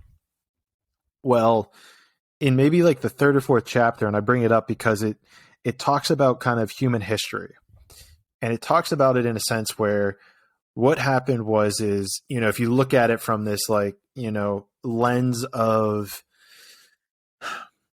science and mysticism, what happened was back in the medieval times, we kind of basically closed our eyes to blind faith and said, okay, God has all the answers. Let's believe in God. This is how we'll get to heaven, and stay away from hell. And there was a lot of, deep core truths in there. The problem is that, the ego comes in, the church and some other entities start to drive at, say that I'm your barrier between God, and people kind of start to get confused by it. And they hit the certain point within like the next 400 years where Earth kind of crumbles down and the social structure says, okay, God or the church doesn't have all the answers. Let's go find the answers, essentially. And it does a much better job than what I'm doing here to describe it. But so as those people were going to search, or this leads into like let me see here, what would it be, like the 1700s? It becomes, we need something to quantify the material world, because if we can no longer believe in God until people figure this out, then what are we going to do? So from like the 1700s to almost present day, let's say roughly 2000, science came in and said, okay, we'll figure out the world from a scientific method. And so we'll quantify kind of the way materials work. We'll quantify the way, atoms behave, maybe not even atoms at this point, but genetics and, all these fascinating things. Well, what's happening now, and this is kind of what that book outlines, well, not even the book, but like this one subsection of it, is it outlines how we're starting to kind of turn that corner again in reality and saying, wait, we're starting to figure out the spiritual nature of things. And then we have the old school way of the scientific method, which it's funny to call it old school, I guess. Some people still hold on to that. But now we're at this almost intersection point of how do we merge these two, and how do we bridge the gap between this physical reality and this reality that almost we each individually project onto the environment around us. I dig that. I dig that. Yeah. What comes up for me is like the Hopi prophecy or Thoth's prophecy and things like that, for sure. Yeah, very similar. And I guess I don't know them exactly, but I'm sure there's some alignment with them. Yeah. And it's funny, prophecies coming about. A friend sent me, I don't know. It's just a audio track on a website. I forget what it's called, but there's like no information about the author or anything. It's just like a website with about 2 hours of audio talking about this woman's her prophecy. I forget what's called, but it's called something prophecy, and it's very similar to like what you're talking about in the Hopi and Thoth's prophecy, and also like we're kind of like at this conjunction of going two different ways. And I know in Missing Links, Greg Braden shows the cave drawings. I forget where they are, but the Hopi prophecy on the cave where like one is going like from severed from spirit and the other is going like with spirit essentially. And it kind of sounds like what you're saying too. And that's what this lady said in the prophecy as well. So it's we're definitely in the midst of a massive awakening, and for that reason alone, it's an exciting time to be alive, for sure. It's definitely got to be one of the most exciting. And then the other book that I was thinking of as I was kind of rambling, it's called Supernormal. And I think it's written by Deepak Chopra and Dean Radin. And that book, I'm only about halfway through as we've been exploring. Right. But they essentially take kind of the yogic practices, which I know you mentioned in your soul life balance. But it's things like, you know, how people are able to, you know, live and absorb energy through the sun and not need to eat. And they're able to just get all their energy and vital resources from the atmosphere around them, to, you know, astral projection, to, you know, lucid dreaming, and all of these different things. And what they're trying to do in this book. And honestly, I'm halfway through and they're still just like laying out the foundation for it, because these are, you know, I know Dean Radin is specifically is like a very, you know, doctor kind of thing. And they want this to be a legitimate thing where other scientists can be like, oh, yeah, that's what it kind of feels like, is it's like for scientists, for them to kind of just set this groundwork as like, okay, we are trying to mix the scientific, you know, method and combined it with this mystical world of not being able to eat, or, you know, what are like some of the other crazy shit, telepathy or telekinesis or remote viewing. It's like they're trying, and I really should get back to it, but they're really trying to find a scientific method to be able to explain mysticism, because it's almost left out of the scientific method. Yeah, totally. I mean, you know, it's funny how we look at science and we say something can't be true because science says, you know, that's not true. And we're looking at science that's been around from, you know, maybe it's a couple hundred years, you know, or whatever the case may be. I mean, I always go back to when I was growing up, Pluto was a planet and now it's not a planet, you know? So it just something as simple as that. It's like, why can't we just keep our mind open? It's not that, you know, science, like I'm not the biggest science person. And I believe in science, you know, it's not like I don't believe in science and I just throw it out. But I think we put too much stock in being like, well, this is the way because science proves it. And it's like, well, no, that's also one of the keys to, you know, being a spiritual seeker, in my opinion, is always questioning, you know, and for me, it's questioning my belief on that as well. Like, oh, why is that my belief? I'm also open to changing that, you know, but I think when we get stuck in these patterns of this is the way and it's this way because X, Y, Z, that's just narrow mind thinking that, you know, we're being closed off from the true potentiality, you know? I do. And, you know, there's so many examples that parallel exactly what you're saying with regards to science being off. You know, the original model of the atom was it had the nucleus in the middle and it had the electron circling around it. And I think there's a proton as well. And apologize, it doesn't make me sound very scientific. I can't remember that.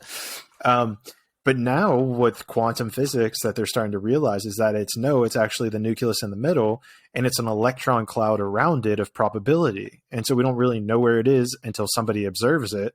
And the probability of it being in a place depends on who is observing it, which just adds this whole extra layer of complexity of how are you able to even reproduce things if the outcome of the experiment is based on the person that is looking at it, and even to expand that more, there's even more examples of science being wrong where they do stuff like date the pyramids or they date like the Sphinx, but then they find stuff underneath it that suggests that it's been around thousands of years longer.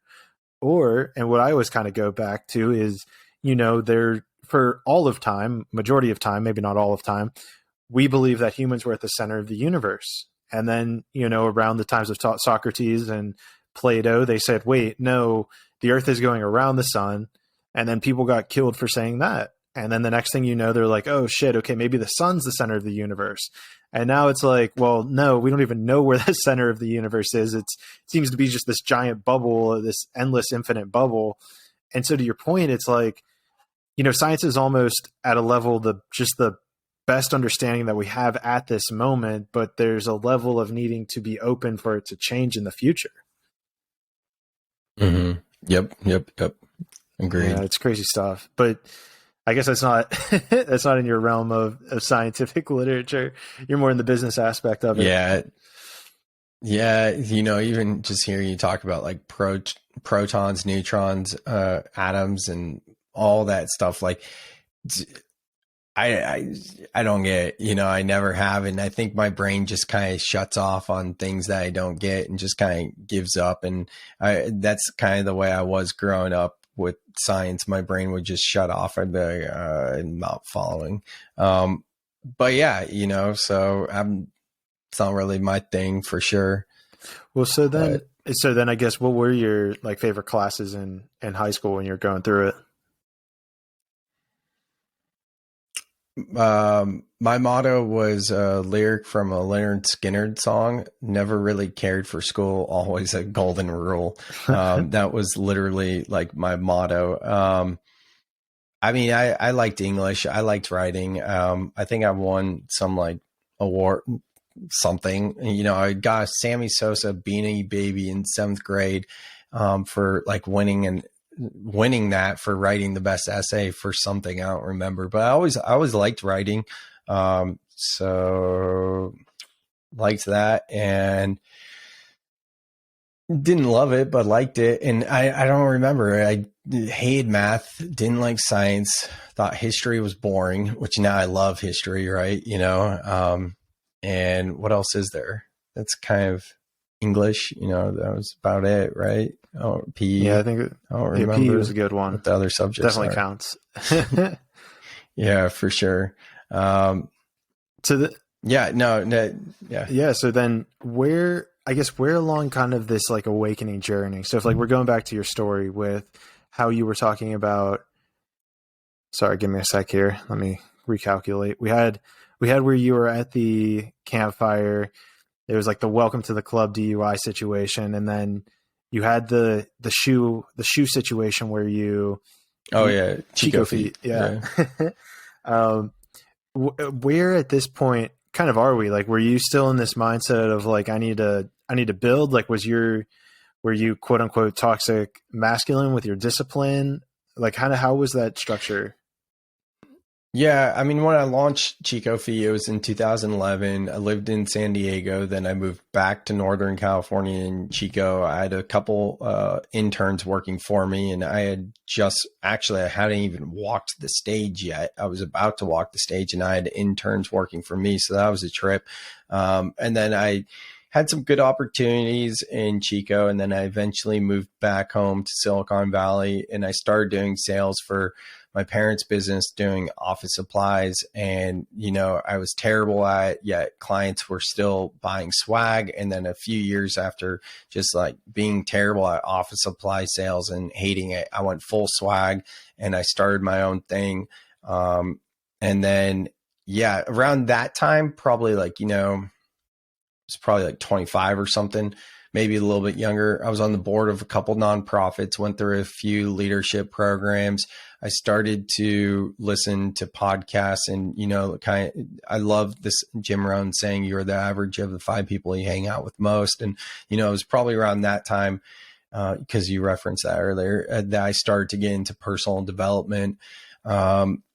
And then in 2016, I looked around and, I was tired of not getting respect as a guy in branding in Silicon Valley when everyone, was in tech and startup, I differentiated myself as not just selling swag, but also like building websites, doing video production, graphic design, but it still just wasn't enough. So I looked around, I saw some friends and different people doing, YouTube and podcasts. And that's when I decided I want to start a podcast. I'm grateful that my friend Pal Vinder and Sergio were on board because Pal was our AV guy and Sergio was my co-host. We started to do a movers and shakers show. It was called What Up Silicon Valley. Quickly, we were partnered with some legit organizations and interviewing big time movers and shakers. We reformatted it to be a media company with 5 different podcasts on the network. And then that's when I got into working with VAs and freelancers. And that's when I shifted my business to be employee-based to freelance-based. And it's been like that ever since. And that's been like the greatest thing I ever did in business, to move away from an employee-based business model. And I started dating this girl. We were together for 4 years and on and off. And she was a cheerleader for the Niners, and my favorite team was the Niners. So that was cool, being connected with the execs of the Niners, like having field passes. And then, there she is like cheering right in front and seeing like Aaron Rodgers and Clay Matthews. I remember that Packers game, and just different experiences that were like really cool, and amazing. And then that relationship came to an end after breakup number 50, give or take. And that sent me into a numbing depression. And it was never about the relationship, but it was just like what the catalyst was to get me into spirituality. And that's when I found ayahuasca in 2019. And then after journeying with ayahuasca in 2019, I went head in on spirituality with blinders on. The content I was consuming, the relationships, the people I was hanging out with, everything was around spirituality. And then the pandemic happened shortly thereafter. And that's kind of been my path, around July of 2021. I realized that I was at the 12th step of this hero's journey cycle of doing a deep dive of spirituality. And it's time to finally write the book Soul Life Balance that I had envisioned back in 2019 and bring the medicine to the people. And that brings me to where I'm at today. That's awesome. And so something that I think you glanced over would have been your ayahuasca, experiences. What called you, like, where were you in your life? Was that around the time of your breakup? And like, kind of how did that all play out? What called you to it? Where did you do it? Yeah, I mean, I love Joe Rogan. I used to listen to Rogan so much, but for whatever reason, kind of like what I said earlier about like when I don't understand something, I just like glance over it. And the times he talked about ayahuasca, like because I didn't know how to pronounce it, I just kind of didn't pay attention, I guess, because in 2018, I got into meditation and a friend came into my life, and it's kind of like the movie Limitless with Bradley Cooper, when like this random guy comes into his life and tells him about this nootropic that changes his life. that was this dude, Billy. He told me about psilocybin, like microdosing with psilocybin. And here I am like, man, I used to do mushrooms all the time in college and in high school. Like I love mushrooms, but I'm a professional now. Like, no, I'm not doing that. He's like, just microdosing. He's sending me articles about Silicon Valley execs microdosing. I go, okay. And then he started telling me about how he did ayahuasca and how like it changed his life. And I'm like, ayahuasca? And he explained it to me. And that was my point bringing up Rogan, because you'd think I would have already known about it. And I was like, oh, wow. Like that sounds terrifying, yet so fascinating, because kind of like what I was telling you earlier about the stories, like I'm not from this planet. Like a lot of my childhood, you know, I felt very spiritual, but I wasn't, you know, able to kind of lean into that energy. So I kind of just like cast it away.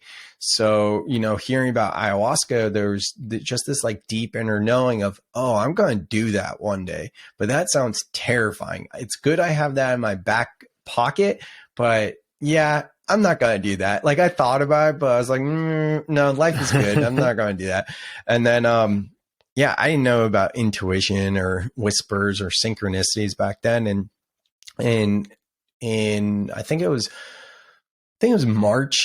February, March of 2019. I had a numbing depression where like I was only sleeping a couple hours a night, and I had plenty of energy during the day, not energy of like, boom, boom, let's go, but like energy of like alert and aware, like that numbing feeling. When you've experienced that numbing feeling, you know what I mean, where it's like, you're just alert.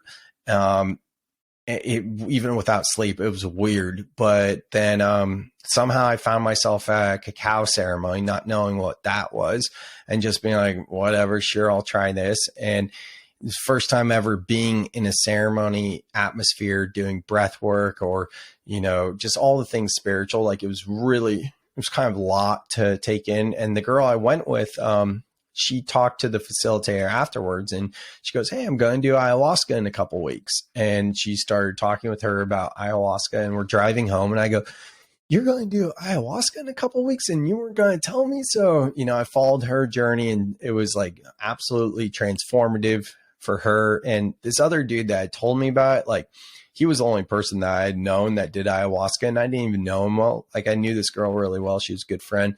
She had a podcast on our network. And I went to college with her. So when she, you know, I trusted her and I followed her journey. And I remember we went out to dinner and I talked to her all about it. I got the contact information from the facilitators, emailed them right away. Next thing you know, I did breath work with them, a breath work journey. A week later, literally felt reborn. Like I thought I was having a seizure and was going to die. And afterwards, through breathing through it, felt reborn. It was the most, even till this day, like that journey alone, no medicine, was as transformative or more, not or more, but in a lot of ways almost as transformative as doing ayahuasca for the first time. And then a week later I did ayahuasca, and that's a whole thing to get into. But that's really, I remember then of the night just repeating in my head over and over again, like, it's so simple. It's so simple. And it blows my mind now, like being in the spiritual community, how often people say it's so simple, because I had never heard that before. And it's funny that we all come back to like those same words at the end of a medicine ceremony. Not everyone, but a lot of times, like that's one of the things you hear when someone finishes a medicine ceremony, like kind of a smile and a giggle at the cosmic joke and being like, it's so simple. And it's just weird, you know, that those are the words that came to me, having not had that in my field.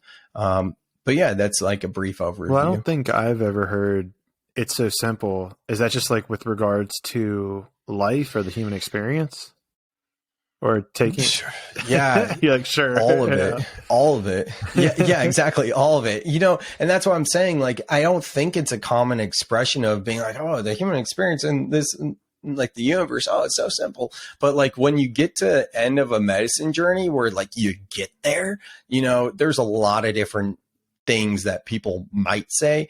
All I'm saying is I've heard it at least 3 times, which for me would be a lot, that someone else said like the same words that I came back to, the same 3 words, you know, like I see a lot of people do Bufo. That's another story. That's the most powerful. They say it's the most powerful. Is that the frog? Yeah, Mike Tyson. Toad. Yeah, Toad. Is that where they burn themselves? Yeah, so you burn yourself? That's combo. That's the frog. Yeah, you smoke the venom with Bufo. We could talk about that. I'm very well versed in Bufo, but yeah, a lot of times I see people coming back from Bufo ceremonies just saying like, what the fuck? Like that's the most common expression, but like also like a laugh, like they get the cosmic joke, you know, you get there. But that all I'm saying is like when people do say, oh, it's so simple. It's like, oh, that's interesting. Those were the words I came back with where it's not as common. It's kind of like, it's more common than I would think because it's not common. If that makes sense. Well, it's interesting because I've never heard it before, but it really resonates with me with what I was saying earlier about the idea of everything should just be play. Like this should just all kind of just be for fun. And that's taken me back to your comment about how, like, why are you doing the podcast? Is it business or for personal? And it's funny you saying that because the very first coach who, you know, wasn't listening to me, he also kind of said, like, are you doing this for business or pleasure? You know? And so to me, and it reignited when you asked it. Cause to me, I'm like, well, you know, why can't it kind of be for both? Like, why do I have to kind of like decide, does it have to be one way or the other? Like if this is all just for play and all just for fun, can't like money be for business and for pleasure? You know, can't my podcast be for business and for pleasure? You know what I mean? So I find it really funny how it's so simple kind of comes back to the just like, guys, this is just like all for fun. And look, if someone's struggling with depression or like anxiety, I totally get how that could be triggering. Like I totally get that. But you know, you get to this place where it's just all light. Like it's your brain making, it's the overthinking. It's this over conditioning that we've been taught from a young age where we're supposed to think more than what we need to, in a sense. So a few things come up for me. One is and this is what my book is about. The subtitle is Igniting and Integrating Spiritual Awakening Experiences, because they are experiences. It's very difficult to maintain that state of it's so simple.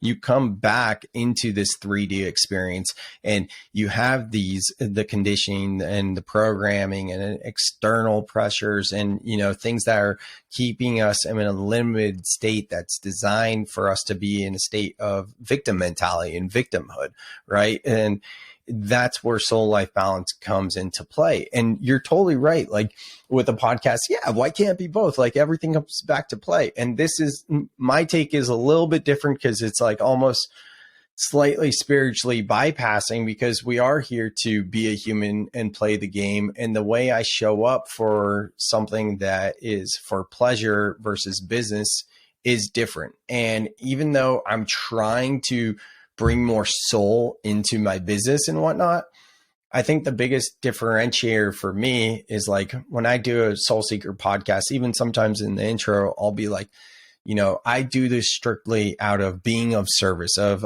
my heart. I don't make any money off of this. You know, the transparency of saying that, or even how I show up, like how I mentioned to you, now I am weekly with Soul Seeker, but for the longest time, I'd be like, you know what, this is adding more pressure to me.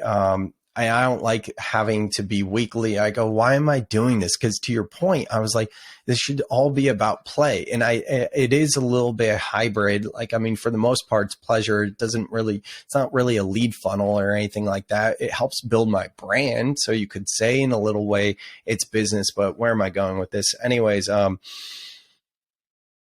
yeah, it's just I show up differently, and you know, I relieve those pressures of like needing to be a top podcast or needing it to funnel to a coaching program or whatever. You know, it's like I'm doing this because this is my own therapy, right? When I have guests on, not only am I learning from them, forget about the fact that other people get a benefit from this. Like, this is so cool that I'm benefiting from this and getting to have these amazing conversations and learn about things like EMDR or whatever the case may be. I'm also getting to share that with so many other people. And a lot of times just having these deeper conversations is very therapeutic for myself and it's just something I enjoy, and I don't look at like a business. If I were to look at it as a business, I would show up very differently, and I think it's kind of like the intention behind it. And it's going to be different for everyone. For you, it might be different. For a listener, it might be different. It's all good. That's just what works for me. And I think it works for most people because we do have like a different way we show up. And I'm not saying show up in terms of like, all right, I'm going to give it my best. I'm not talking about that type of show up. I mean, kind of like the intention behind it of where this is going. I'm going to approach it with just a little bit different if it is business. I would kind of bring my guests on that would lend itself to my business more. Like one of the top secrets to monetizing a podcast that doesn't get talked about is know what your offer is, know what you're selling, right? And then you can invite guests on that will be potential clients of what you're selling, because it is so hard to actually build a following on social media and listeners and everything. If you bring guests on that are potential prospects and buyers of what you have to sell, then you just built one of the biggest relationships. And to show you that, in my first podcast, I made $60,000 net profit in 18 months because I was interviewing, and I fell into this. It wasn't the intention, but I was interviewing movers and shakers in Silicon Valley. My personal brand at the time was Swag Sam. Company is Swagworks. I sell swag.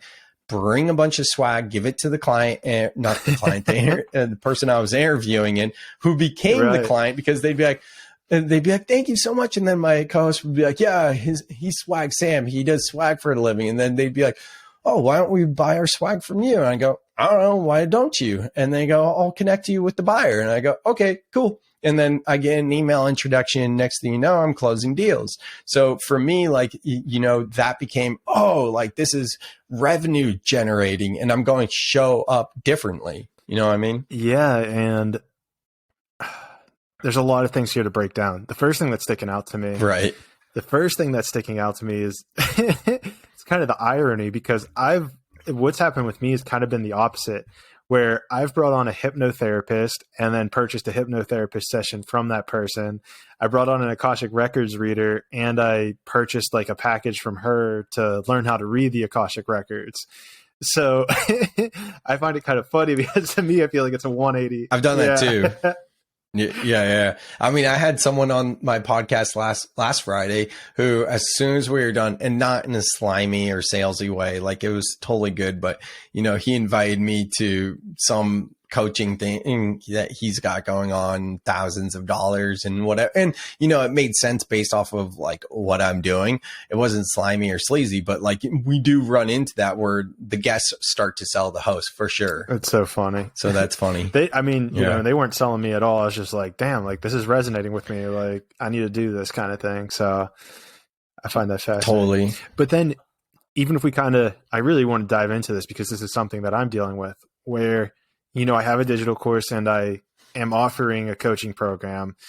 To me, I'm still trying to kind of play that line of like, what level do I not just give it away and just assume that the universe is going to, give me what I need, whether it's money or something else from a different resource. Because I'm viewing it from the sense of like this digital course, it's basically exactly what I did to heal the trauma that, I've had in my life. Granted, I kind of got this through psilocybin, but I truly believe you don't need any of these drugs to actually do the healing. You just need to know the steps, which is what the digital course is. That's cool. Yeah. And so I think it's really well done, and it lays it out in a way, at least I understand. But that's my thing. What's the website for the listeners and for me? Travelingtoconsciousness.com. It'll be on the first page. That's where the course. Yeah. Travelingtoconsciousness.com. All right. Sorry to interrupt. No, it's totally cool. But that's my thing, is like, part of me just wants to give it away and just be like, guys, like just take this, because I know it'll help. But then that, the money mindset is like, well, how are you going to make money if you're just giving away, your product for free? I see my time as being another thing with the coaching. Like to me, I think if I'm giving my personal time, that's something that I should be, charging for. But if it's just this digital course, like part of me just thinks like I should just give it away so that people are using it, and it's not just, it's because it's what we all should be doing or needs to be doing, if that makes sense. Well, doesn't that come back to the question of business or pleasure when you say? It does, but then it goes back to why can't they be the same thing? Well, they can't be, because you're giving it, if you give your course away for free, it, like, to me, not the definition of business, but like the difference of business and pleasure would be money aspect. You know what I'm saying? Right. Does that make sense? Right, which I'm on board for.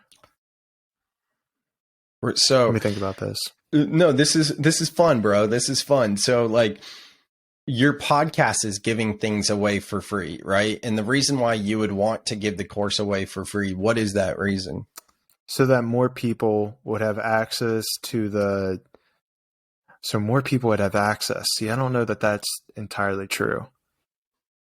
So it'd be more accessible to everybody, so that anyone who came across it would just be like, oh, here's how I can, find my life purpose, and just click on this, and it'll, it won't solve all my problems per se, but it'll give you the steps to solve your problems, So I think I just found your course. Is it $63? Yeah, that's it. Okay. So what I would say to you is, if you're selling this for $63, you're giving it away for free. If this is something that is going to transform people's lives, and you firmly believe that, it's 1:11 my time, by the way, but $63, anyone can come up with $63 if they are going to put the work in. If your course was $500, I mean, especially if it was like $1,000 or $2,000 or something like that, I'd hear what you're saying. But this goes back to what I was saying earlier about how I was coaching so many people who weren't putting the work in. If you give it away for free, most likely they're not going to put the work in. $63, it's still debatable if people are going to put the work in, because if it's someone like me, I might buy that for $63 and be like, oh, this sounds dope. Like, yeah, all well intentioned, and I definitely want to do this. But then to me, $63 is, almost the cost of a DoorDash dinner for myself, like one night. So it's like, I might buy that well intentioned, and I've done this plenty of times with different things in this price point. And then it's like, whatever, I forget about it. If it were $2,000, I know when I'm signing up for this, that it's like, oh no, I am committing to this. So in a lot of ways, I would debate with you that by not charging more than you are and essentially giving it away for free, you're doing a disservice to people, because a lot of people aren't actually going to follow through with it. And this is a mindset shift of money, like we feel like we shouldn't be profiting off of money. And like the mastermind I'm a part of, Fit for Service, it's about being of service. What does of service mean? Right? Like, to me, being of service and teaching yoga and not getting paid to teach yoga is being of service. However, even if I were to get paid, I'd still feel like it was being of service. The reason why I chose not to get paid is because I'm teaching for 2 studios, one of which, and first of all, yoga is the number one integration practice for me.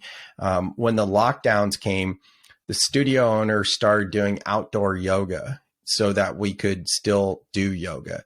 We all know how many yoga studios went under, and the amount of tenacity that this entrepreneur put into sustaining the business for the community, I respect so much. And for me, it take, what is it going to be, $25, $35 per class, when right now I'm building an audience and I usually have 2 to 5 people showing up. Like, just keep it. That $25, $35 isn't going to do anything for me. And not that it's going to do a lot for them, but like, it's being of service, right? And the other place I teach is called Outdoor Yoga Santa Cruz, and they do headphones. She has a huge investment on all the headphones. She's older, in her 60s, and she schleps all the headphones onto the beach and gets there an hour early to rake it and clean it and do all this stuff. And I mean, it's the same with that. Like if I take like 20, $35 to teach a class, it's not moving the needle for me. But at the same time, like my men's circles, I am taking money for, and I'm not making much off that, and I don't really know why I'm doing that. I'm getting sidetracked here, but it's kind of this concept of being of service. And I feel like the block for you, and, I could be projecting, but it sounds like, it's the money part, right? But if you can get past that and see what I'm saying, because I firmly believe this, that if you were to charge more, people would show up differently and you'd be able to impact more lives. You know what I'm saying? I do know what you're saying. And it's a really interesting way to look at it. And money certainly there's certainly a couple blocks there that I've been working through with regards to scarcity and whatnot. But that's an interesting way to look at it. And it's funny too, because there was like, I'll DM people who follow the Instagram account and be like, hey, like if you have any questions, shoot me a message. And one kid, had a pretty long conversation. And I was like, hey, like this is stuff I answer in the digital course. And at the end of it, he was like, how much is it? I told him it was $63. He's like, oh, that's not that much. Like, I'll consider it. And maybe to your point, like there's that level of like, well, if it was more, it's almost like telling you how much it's actually worth, right? You're setting this value of it. Like if you say it's for free, then it's like, oh, okay, like it's worthless. Like, it could have the keys to happiness inside of it. But if I'm giving it away for free, people are just like, oh, like, it's a sham. Like those aren't the actual keys in there, because if he was giving me the actual keys to happiness, that would be like at least a couple $1,000s. Mm-hmm.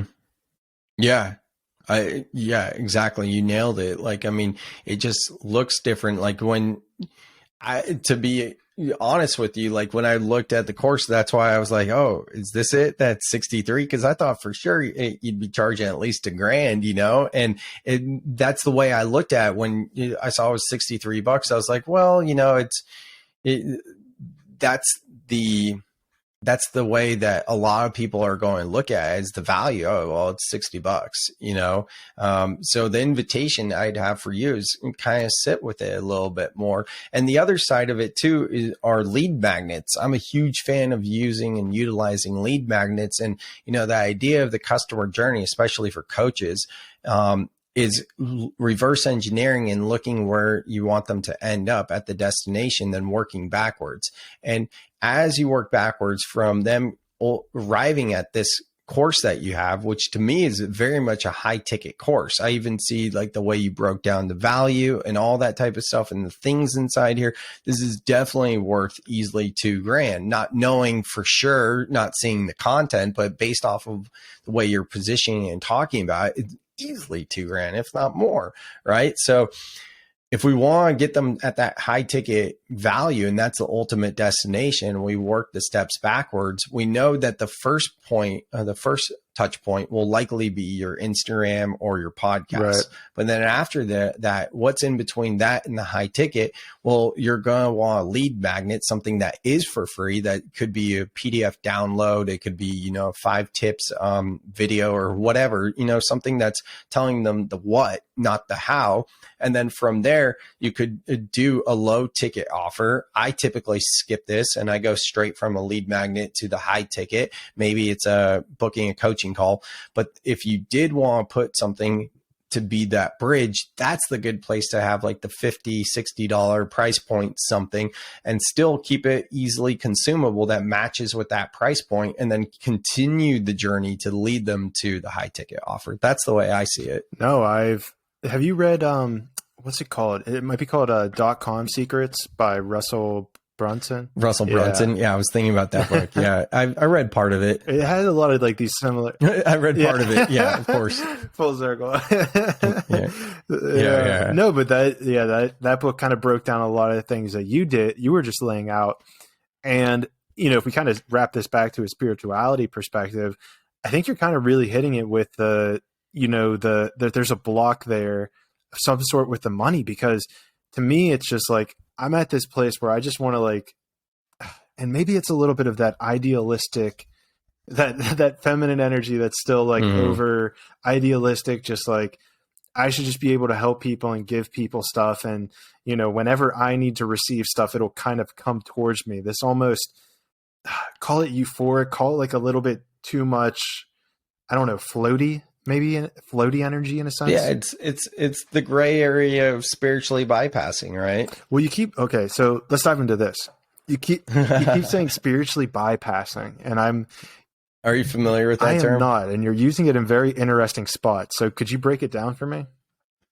Yeah, absolutely. I'm going to refer to my book, and I just need to find the section because I have the book right here, and it's funny. I could tell you the story, and the short version, I'd rather read it in the book because I felt like it was. Is this in Soul Life Balance? Written pretty.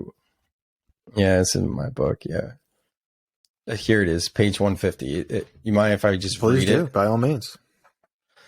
All right, so this is just like a little short section, but spiritually bypassing. Here we are. It's a page 150 out of 300 page book, by the way. You wouldn't know it if I didn't write this out to you, but this section on the topic of spiritually bypassing is actually one of the last pieces I wrote for this book. This book has been nearly 3 years in the making. I've done countless mind maps and outlines as I dreamt up the contents of the book, and I write in a very non-linear fashion. I follow the topics that call to me in the moment, and from time to time, I jump around from section to section, writing, quote unquote, out of order. Of course, I have a thorough outline to guide which sections will go where, but even then, you never completely know what will come through until you take pen to paper, or in my case, fingers to keyboard. I've taken some time to reflect on why I kept avoiding this topic of spiritually bypassing, and what came to me was that in many ways, I was actually spiritually bypassing, writing about spiritually bypassing. I tell myself any number of reasons why I wasn't ready, playing games in my mind and negotiating with myself. I love the concept of spiritually bypassing, and perhaps I twist the meaning in my awareness to apply toward my behavioral patterns just as much as I do with my spiritual beliefs. For example, I use the concept of spiritually bypassing to observe how I will reason with myself as a way of getting out of something or justifying something due to its relation to my beliefs.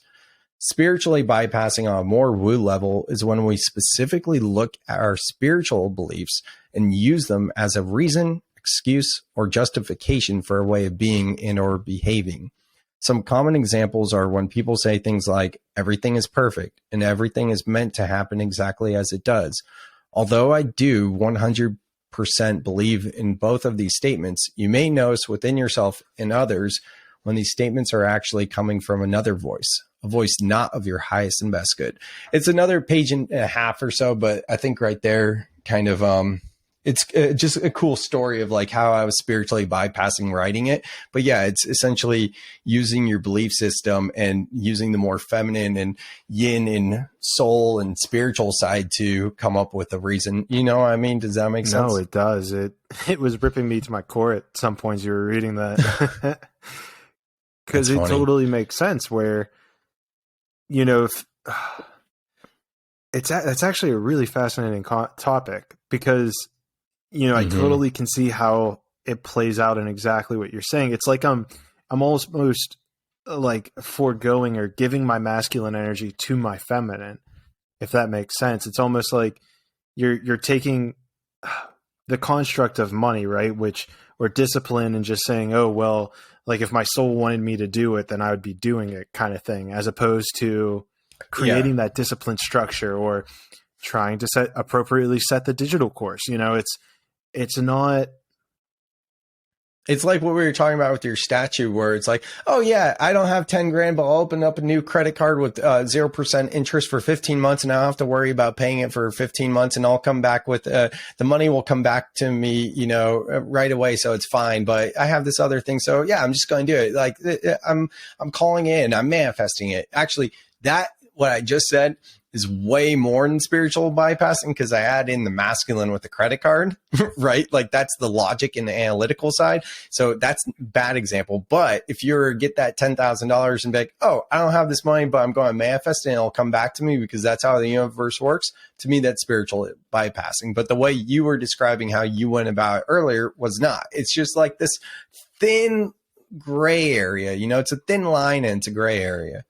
And I think I see so many people get caught in spiritually bypassing that just everything is love and light and everything, you know, and it's just like, that's when I kind of just, I gag a little, you know, I'm like, okay, well, roll my eyes or whatever. Well, and that is something that might be an element of like the toxic almost portion of spirituality in a sense where, because I've seen that myself where it's almost, they're too much in their emotions and they're too much like, just like we were saying, floaty, or just too much like air underneath them, or too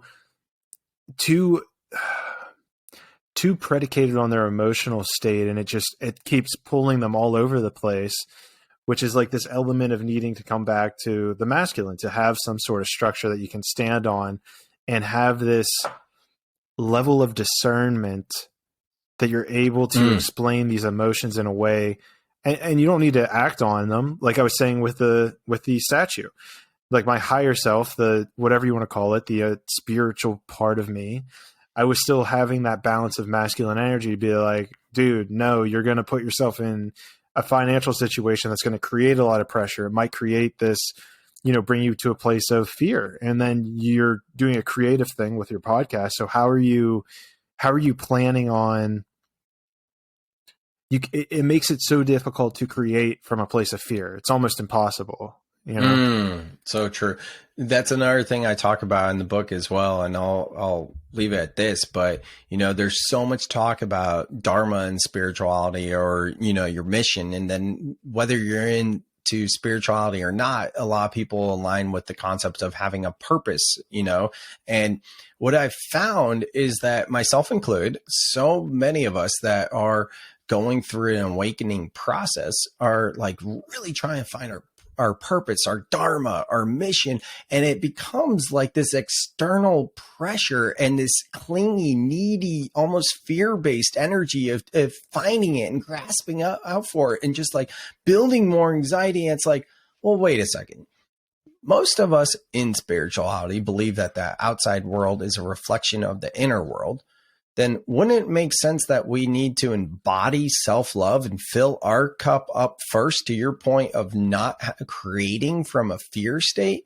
Maybe the only thing that we would need to do, if we need to do anything at all, is just truly love ourselves. Because if we could embody self-love and the outer world is a reflection of the inner world, well, is that enough to change everything right there? You know what I mean?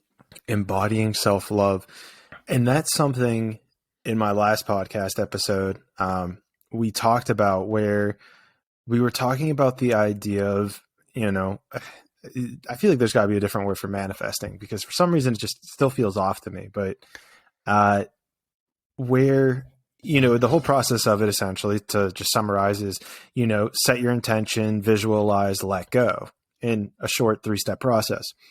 Well, in order to let go, it involves you, almost comes in this law of assumption with, if you've heard of Neville Goddard, he kind of was a big component of that, where it's like, just assume that you already have it. Well, the whole point of assuming that you already have it is that you're in that state of love, right? Because the reason we want anything is because we think that it'll bring love or joy or happiness with it. But in actuality, it's something that we need to already possess, that being joy and love, in order to get this physical or material thing in the world.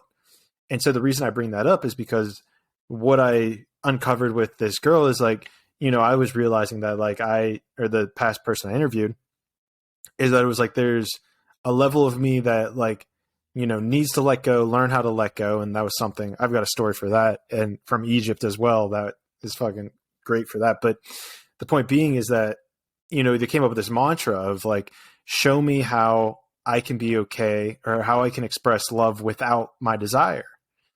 And I found that just so empowering, because it's like, we know whatever it is, like, and maybe you can even attest to this, that even if it's money, even if it's a relationship, even if it's, you know, some physical ascertainment, some achievement, being on Forbes 30 or being on the Silicon Valley 40 under 40 list, like it brings an instantaneous dopamine hit, but at the end of the day, it's not going to fulfill you with everlasting joy. That's something you got to figure out how to harness without physical attributes, without physical material items. Yeah, you're absolutely right. It took me a while, but I realized that, I was an addict and it was to the dopamine. And, I with respect to addicts, I have many friends that are recovering addicts and whatnot. I do believe that anything can be addiction and that most of us have experienced some form of addiction. And for me, it was being in this cycle of chasing goal after goal and, only to feel more empty. And it was for that momentary, dopamine hit. Exactly. I've said the same thing, just very similar to the way you put it. And one thing that's been reflected back to me is like celebrating your wins more and celebrating more. And it's like, maybe, like my book became a best-selling, number one best-selling book the first week it went live a couple months ago. And I definitely celebrated that, and I don't know how long I can continue to celebrate that, but now I'm going through almost like a postpartum of like a loss of direction after birthing this and, switching the energy from creating to promoting, which I prefer creating rather than promoting. So to me, it doesn't fully resonate as like the way to combat that as like celebrating. But yeah, the big thing for me personally, when you talk about goals and dopamine is like, yeah, that's been my story, and I fall into the same trap. And that's what soul life balance, the concept is all about. There's nowhere to end up. There's no destination. It's a constant balance. It's a constant practice.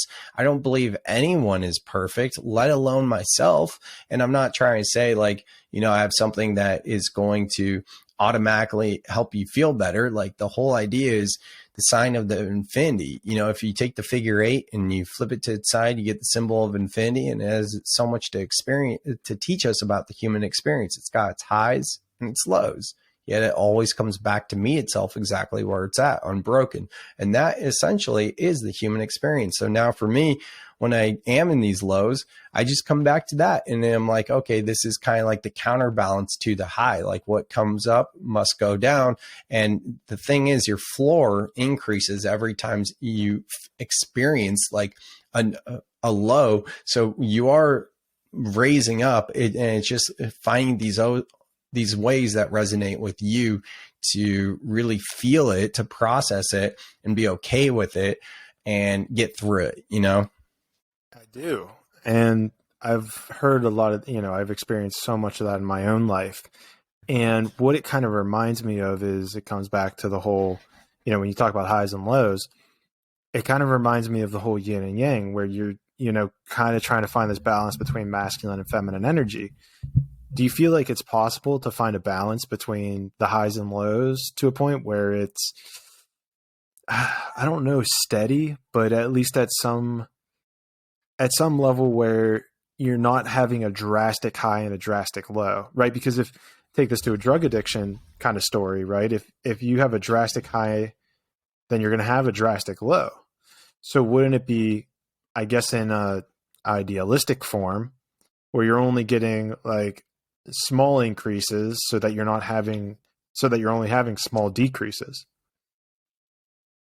Yeah, I mean, this is something I've thought about since I was a kid, at least junior high, because I've always known for myself that I have high highs and low lows. And I think to a certain extent that maybe most of us, I just feel like my lows are really low and my highs are really high, so much that people tell me that I have like puppy dog energy when I am in a high, and there's something wrong when I'm not that way.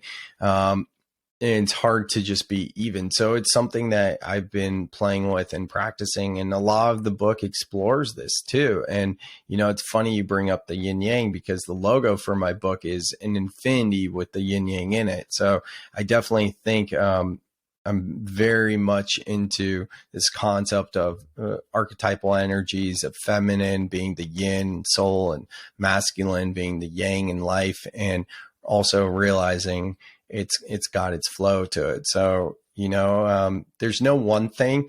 what my book is about is offering a ton of different modalities that I've explored, people with my podcast, I've explored myself, and that are out there. And it's kind of like choose your own adventure. So there's not like, a few sentence answer I can give you, other than just being with it and not resisting it, Choose your own adventure. I like that. I like that because that's basically what we're doing here, right? You get to choose whether or not, well, maybe we don't, because I know there's still some resistance to the idea of free will, but yeah, I know some people resist it, and I had a really interesting conversation about it with some chick where, I was articulating, it was probably an extreme example where it's like, you can take this glass and shatter it on the floor right now if you want. And she's like, no, I can't. I'm like, yes, you can. And she's like, no, because I understand the social repercussions of if I do that. And I'm like, yeah, there's social repercussions, but that doesn't mean you can't do it. Like you still have the free will to do it or to not do it. And so it was a really fascinating conversation in and of itself. I don't know how we got down that rabbit hole. We were talking about choose your adventure.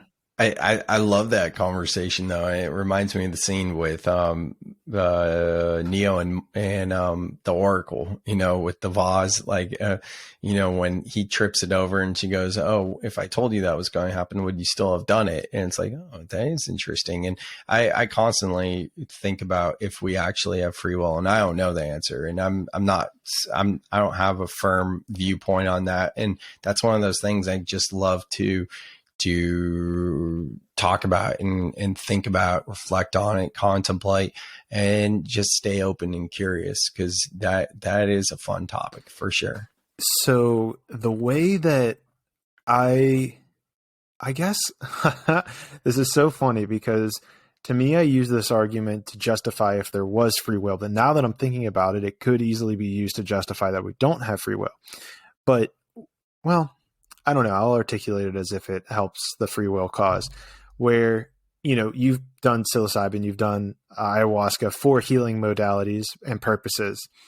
The way that I've always viewed using those things is that it shows you something that needs to be healed in your life that has been, let's say, plaguing you, or, something that you're still trying to integrate or heal, whatever you have.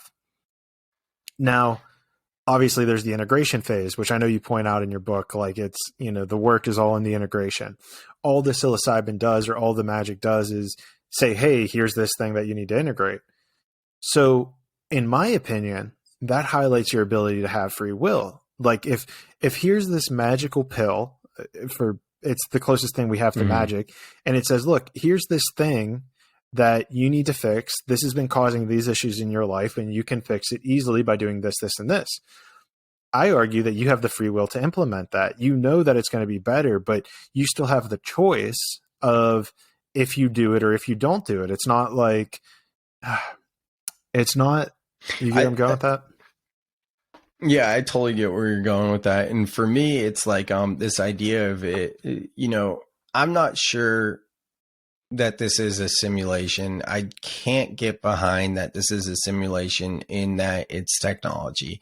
And I don't think it's because of my ego and not wanting it to be just like technology. What resonates with me is the Pixar movie Soul and the way they describe the human experience. That's the way I think about it. Not all of it, but like a lot of it, where there's the great before. I don't think of it as the great before by any means, but, we could look at that and see how they choose different personalities for the souls that are incarnating.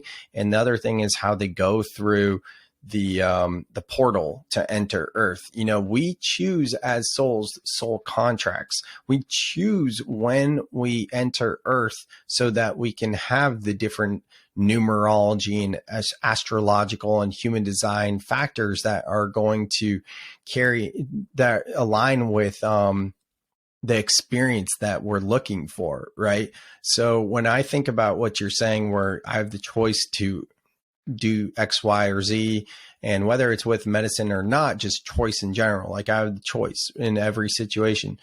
What comes up for me is like, oh, maybe this is a simulation in what the sense of the word of what does simulated mean? It's almost like predestined, maybe all this was predestined, and I can think like I can choose to pick up this pen or put it down, but I was always going to choose to pick up the pen, but it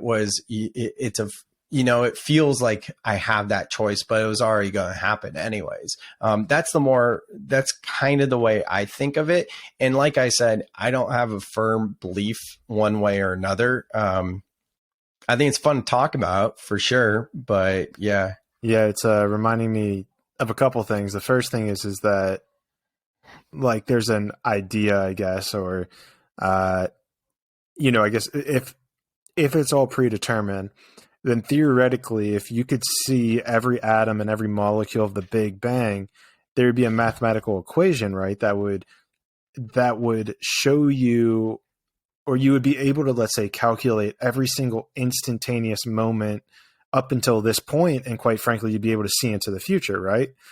Like if you were able to see I guess it would take quite a bit amount of computing and all that stuff, but it's like if you were able to take in every single element of existence from every single atom, in a sense, of the entire universe, right? Then you'd be able to calculate out like where we're going in the future. Or like you'd have your own crystal ball, essentially, of the past and of the future. The other idea that was coming to mind is I had a conversation with a girl named Tiara earlier in this podcast, and she thinks that, and she brought up, and maybe there's some truth here, is that free will and destiny are kind of the same thing. Kind of this idea of it's the same, I guess, which is kind of mind breaking, where it's like kind of what you were saying is that free will is an illusion and everything's destined. But in order for you to get to that destined, you have to believe that there's free will. And this comes back to what you point out in your book with the Matrix. And I always love the Matrix as an example where she tells Neo that he's not the one. She's like, you're not the one. And because had she told him that he was the one, he wouldn't become the one, and I don't know. It's one of those things that's like, it's kind of mind breaking when you think about it in those regards, I guess. Like maybe we're not supposed to comprehend it. Yeah. Yeah. Yeah. Have you read the book or listened to the book Sacred Contracts? No, I haven't. Do I need to write that down? It's one of my favorite books. I'm re-listening to it now, and I recommend to listen to it versus read it. Okay. Because she's so engaging the way she tells the story, or not the story, but yeah. Anyway, it's about soul contracts, and she talks about like Helen Keller, for example, and how it went down essentially of that soul choosing to incarnate to be blind and deaf, and choosing the other souls it would incarnate with. And she does just such a incredible job of explaining a lot of things that we're talking about now. And, I stay curious and open. I don't look at it as like, this is the end all and these are absolutes, but a lot of what she says resonates with me as true. And I think that's important to check in with yourself, whether it's something we're talking about now here in the podcast or just in daily life, and do an internal check to see if it resonates as true for you. But it also goes back to what I said earlier about the DUI I had. Like, I do believe that, and I think I said something about this earlier, like part of me feels like I was supposed to have that DUI and that was supposed to happen. Then, that would be like not having free will, that I always was going to do that. And we could all obviously get into alternate realities and timelines and things like that, where like one decision creates a split off of other decisions in different timelines, which that's another one where it's interesting to talk about. I don't have a firm stance any specific way, but going back to the DUI, like, I think if I choose to have this conversation and take the side of us. Oh, my dog's choking. You okay, Riley? She's okay. Everyone, it's okay. She's probably just a hairball. Anyway, if I choose to take the side of having free will, then I chose, right, to drive and get the DUI. then I still think that there would be something else that would have came into my life that would have put me in that situation of eventually getting my shit together. So in a sense, it could be a moot point that whether we have free will or not, it's not so much about like that actual experience of like picking up the pen or not, or, you know, breaking the vase in the movie The Matrix, or, you know, me driving drunk and getting a DUI, whatever, as it is something will happen to be the catalyst for XYZ. And that I do believe in. That I believe in more than getting so granular in the actual specific of how it manifests, versus like, oh, this is going to happen to propel you towards this adventure. And I think Carolyn Mace, the author of Sacred Contracts, kind of speaks to that in the book as well, where she talks about it's not so much about all like the little minute decisions, but it's the more vast experiences that you decide, and how those come about kind of just might organically happen. So Interesting. Yeah, fun conversation for sure. Yeah. And it's reminding me, oh geez, I just lost it. It was reminding me, so this, I guess, takes this to like the next level of like the whole free will conversation is, and this also kind of relates to the book, I'm sure, Ask Your Guides, which I think this might be on my next reading list, because that's a cool idea. Because that's something that I do is I'll, you know, kind of like what you're saying with the idea of, what was it that I was asking them? I was asking them something earlier in this podcast. I forget what. What, the guides? Yeah. What was the phrase we were talking about? The affirmation. Oh, show me how my life will be okay without this. Okay.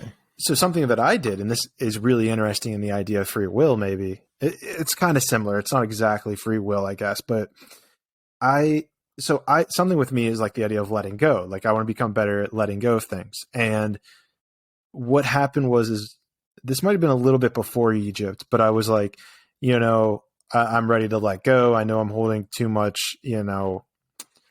strength on certain things, whether it's money or being in a relationship. And so help me like let go, help me be able to release that energy.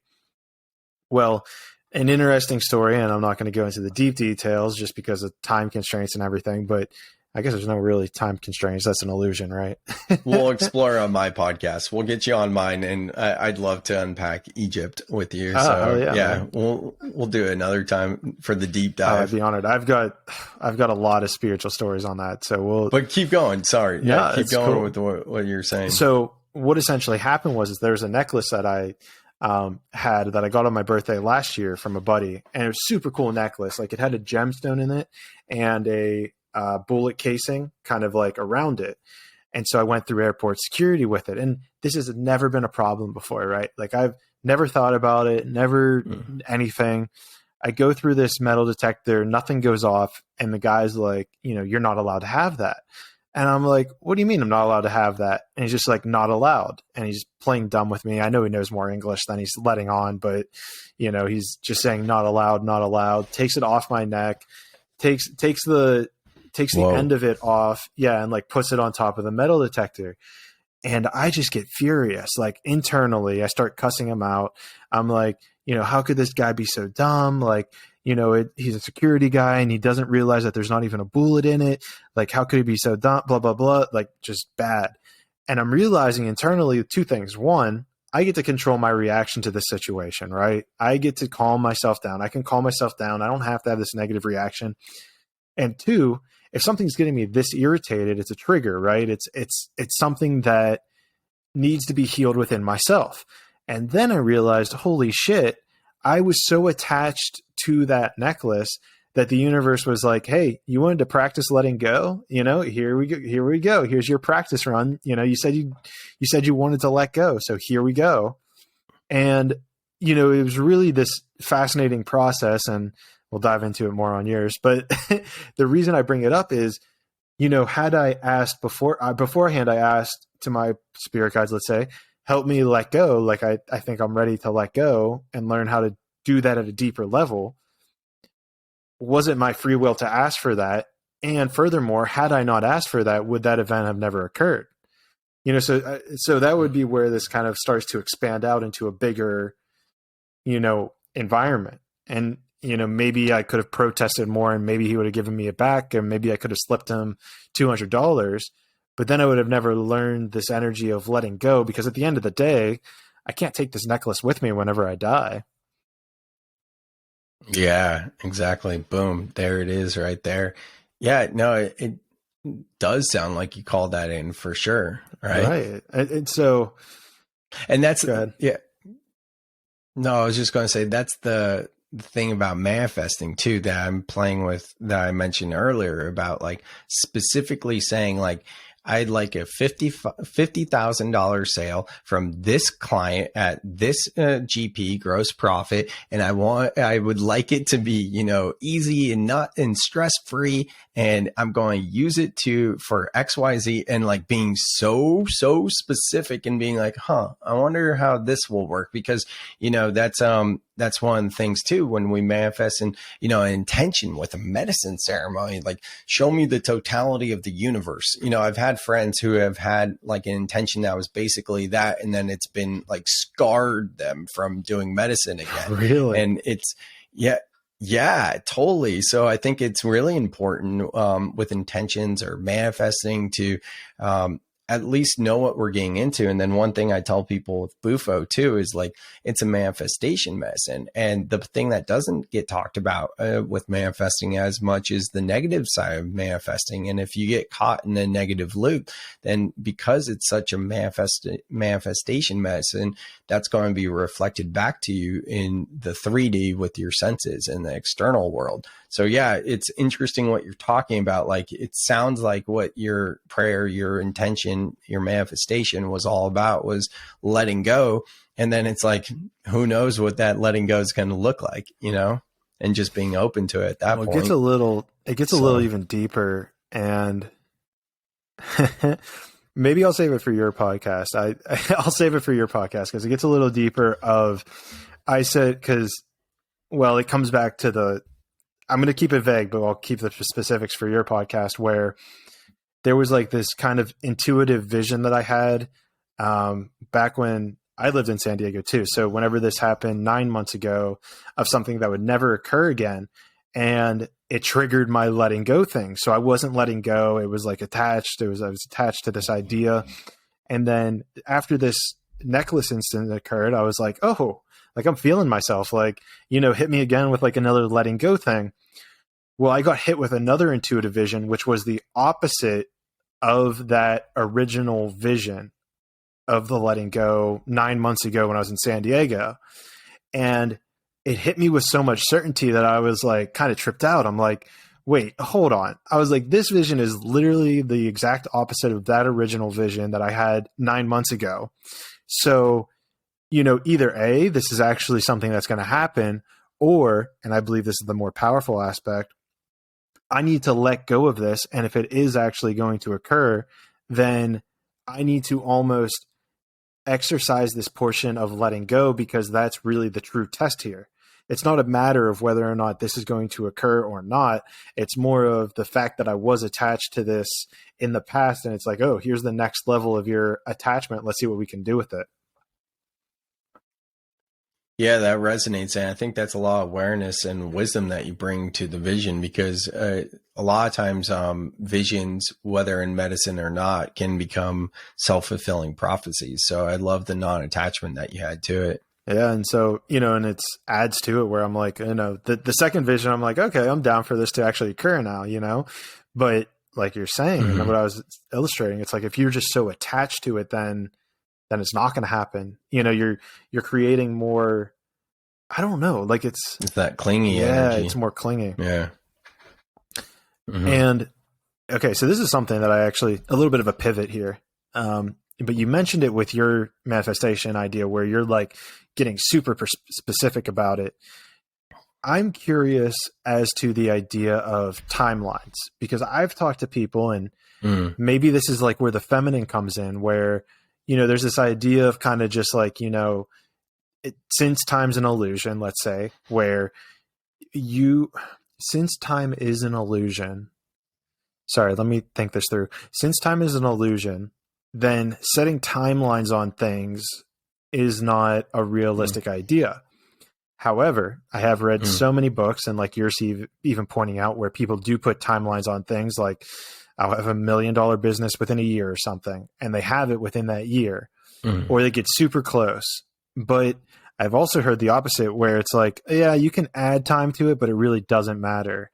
And I'm kind of caught in this quasi, and now I'm looking at it in the terms of yin and yang, where I'm in this quasi like, I have all these aspirations that I want to happen within 30 years, but, I'm not going to attach it to a certain timeline. It's like, if they occur at some point, great, but I would rather just enjoy the process. So where do you kind of fall on that conversation? This one's so tough for me, bro, because there's someone who wrote a book called The Written Goal and wrote 3 books in a year, and just chasing success and accomplishments and being a goal setter and everything. I've gone the complete opposite, to no goals, to coming back to goals with intentions, mixing in with manifestations as well. So I'm currently, finding a new way that works for me. Before, it was all in my masculine, all very much 3D, having stemmed from Think and Grow Rich philosophies, which are not 3D, and it worked. A lot of times I would, SMART goal, I talked about in the book Written Goal that I'm not a fan of SMART goals, like in terms of specific, measurable, actionable, relatable, and time bound, like making sure it has each of those. However, I think it's a good framework to use a SMART goal, but not get caught up in making sure you have every letter of the acronym applied. And one thing for me that's always been important before I was into spirituality was making sure my goals were time bound. I feel like from a goal setting, very much 3D perspective, it's extremely important to have them be time bound. Having said that, even back then, it was just the intention. It was like, if I don't meet it, then it's fine. I'm not going to hang on to that and shame myself if I don't meet it. But like, now I know the amount of time that should go into attaining this, and I can reverse engineer to create the objectives to attain it. Where I'm at now, I don't have any current goals. I don't even really have any big intentions. I have intentions to get into public speaking. I have some figures worked out, some numbers and some rough timelines. I don't have anywhere I could just like go that I wrote it down, let alone reading it daily. So I don't do that anymore. I did mention I'm playing with this current manifestation, asking for this one sale. So for me, I'm finding my path that works for me. And I think that's, a theme of how I talk about things. There is no cookie cutter, and it's being open, seeing different things and finding what works for you. And I haven't found something that works for me for where I'm at now. And I'm starting to, I feel like it's coming. And, yeah, to your point, about time being experienced and time and space being unique to Earth and this human experience.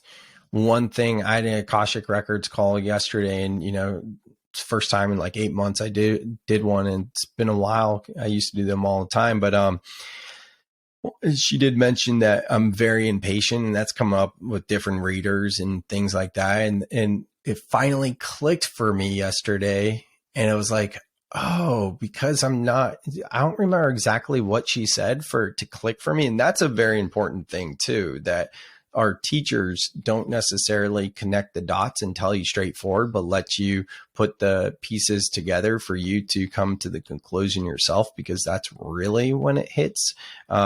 And it hit for me in a different way. I was like, oh, my soul isn't used to being in this dimension, on this planet. Like, this isn't like my home. And I'm used to places where anywhere outside of here where time isn't a thing and it's an instant manifestation. So that makes sense why I'm so impatient. That makes so much sense. It really clicked for me. But yeah, that's just some thoughts I have that come up. Yeah, that's interesting. Because I think because maybe that's something, because impatience is something I believe a lot of people struggle with. It's, we want things instantaneously, and there's no shortage of It's also our Yeah, culture. I was going to say there's also no shortage of that with stuff like the internet, and we have our phone, we can look up things instantly. We want dopamine faster, and so that also, I'm sure, adds to that level of, I'm sure majority of us have had lives on different planets and different, whatever you want to talk about or call it, but yeah, I guess, well, maybe this is a new idea that I haven't explored yet, but the idea of, I guess, manifestations occurring faster, instantaneously in other places. So it's kind of a new topic for the podcast. So I'm not really sure how to dive into it. Mm-hmm. Would this fall into Well, the alien conversation?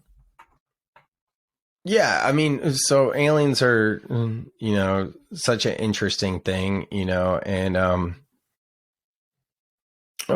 what is an alien, right? What is a multi-dimensional being? What is an extraterrestrial? And in a sense, it's any spirit that's on a different planet or in another dimension. And if you believe in life on other planets and life in other dimensions, basically saying if you believe in reincarnation, quote, afterlife, in a lot of ways, I feel like the human experience is more a death experience than a life experience, because it doesn't feel like ultimate truth to me. And a good way to visualize this is the movie Soul, when they're playing around in the astral plane. Like the astral and other dimensions, higher dimensions, feels more like uppercase reality to me, as opposed to this being ultimate reality. So there's so many different ways to look at it, but they do say that, in other dimensions, in other planets, and we could call it spirits, souls, aliens, multi-dimensional beings, whatever you want to call it, they're able to manifest instantaneously. And even like UFOs, for example, like those travel on thought. It's not like we're stuck in this 3D heavy density realm where we're thinking about like spaceships and we're looking at UFOs, and it's like, no, they can appear and disappear because they're traveling by thought. And it's not about like how many light years it takes to get to Earth.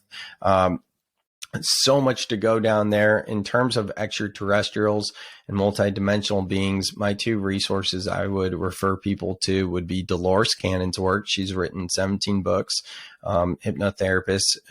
You could find her YouTube speech on the 3 waves of volunteers, and the New Earth on YouTube. It's about 2 hours, and it's a summary essentially of one of her books. Also at the same title, 3 Waves of Volunteers in the New Earth. And the other is Dr. Stephen Greer and his specific documentary, Close Encounters of the Fifth Kind. He's got several, but that's the one I would refer people to. And those are good places to start. Missing Links is a good documentary too. And see, there's more and more and more. The Ancient Secret of the Flower of Life by Drunvalo Melchizedek. That's a great book.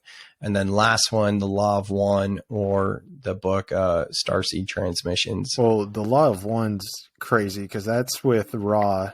And yeah. I was reading that book I wasn't reading it, but I was on my way to Egypt, and, I've heard of it before. Nice. Yeah. And I searched, there's a website where you can just like put in keywords and it'll scan all of the raw materials and give you like questions and answers that have those keywords in it. Well, my favorite keyword to search is pyramid.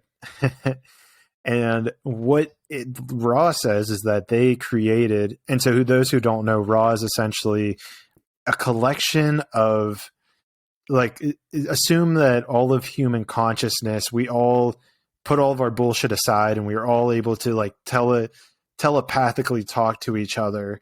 And essentially we were able to all telepathically talk to each other, and we essentially all formed into one entity or one, symbol. And that's essentially what Ra is. And so what Ra says is that, I don't know if they came from Earth or left Earth or what their thing is, but they essentially came to Earth to help out humans. And they claim that they created the pyramids just based on thought form. And this is what comes back to your instantaneous manifestation, is that, first of all, we still don't know how the hell they created the pyramid, the Great Pyramid, to this day.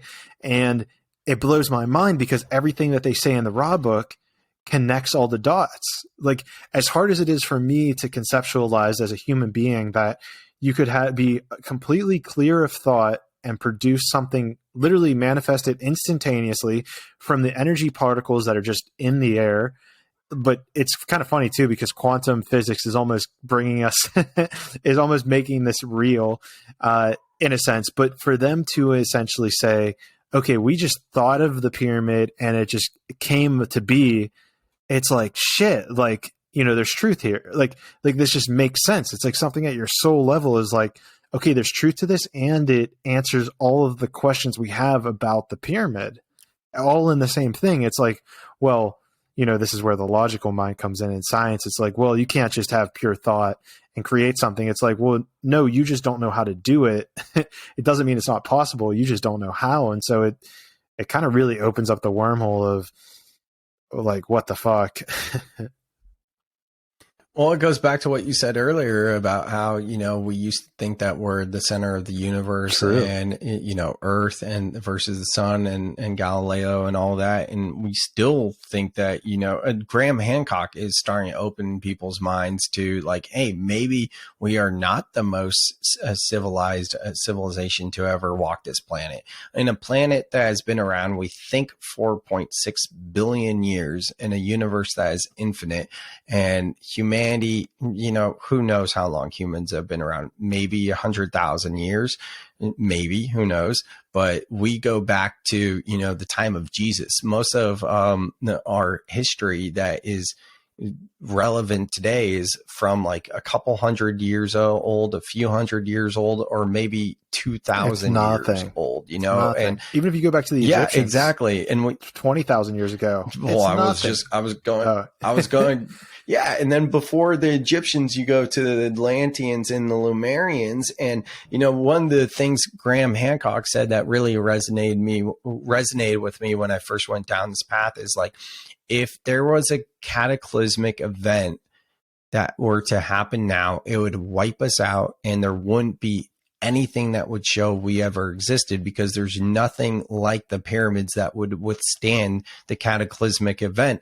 Therefore, if we look backwards, maybe there's some civilizations that were more evolved than us now. And first of all, yes, to your point with Egypt, like, who's to say we're more evolved than times of Egypt, the Sumerians and the Atlanteans or the Lemurians because of our technology, like in our cars and whatnot? First of all, there's also hieroglyphics that show that they may have had planes or their version of planes and things like that. But like, I would argue that if you're able to manifest something instantaneously, or like the higher realms of consciousness, you're far more evolved than us being able to create, you know, your computer science guy, like be able to create the way we're communicating now on Zoom. You know what I mean? Like, this isn't necessarily because of our conditioning, we think of this as more evolved, you know? Yes.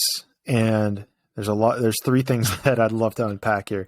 First thing is I remember that there was a poll that I put on my Instagram. It was like, you know, do you believe that we are the most evolved or most intelligent beings that have ever existed on planet Earth? And dude, it was over 80% of maybe 40 people, so not the biggest sample size, responded, but 80% out of 40 thought that we are the most intelligent creatures or beings to ever be on Earth, which I guess is crazy. Maybe that leads to our ego in a sense.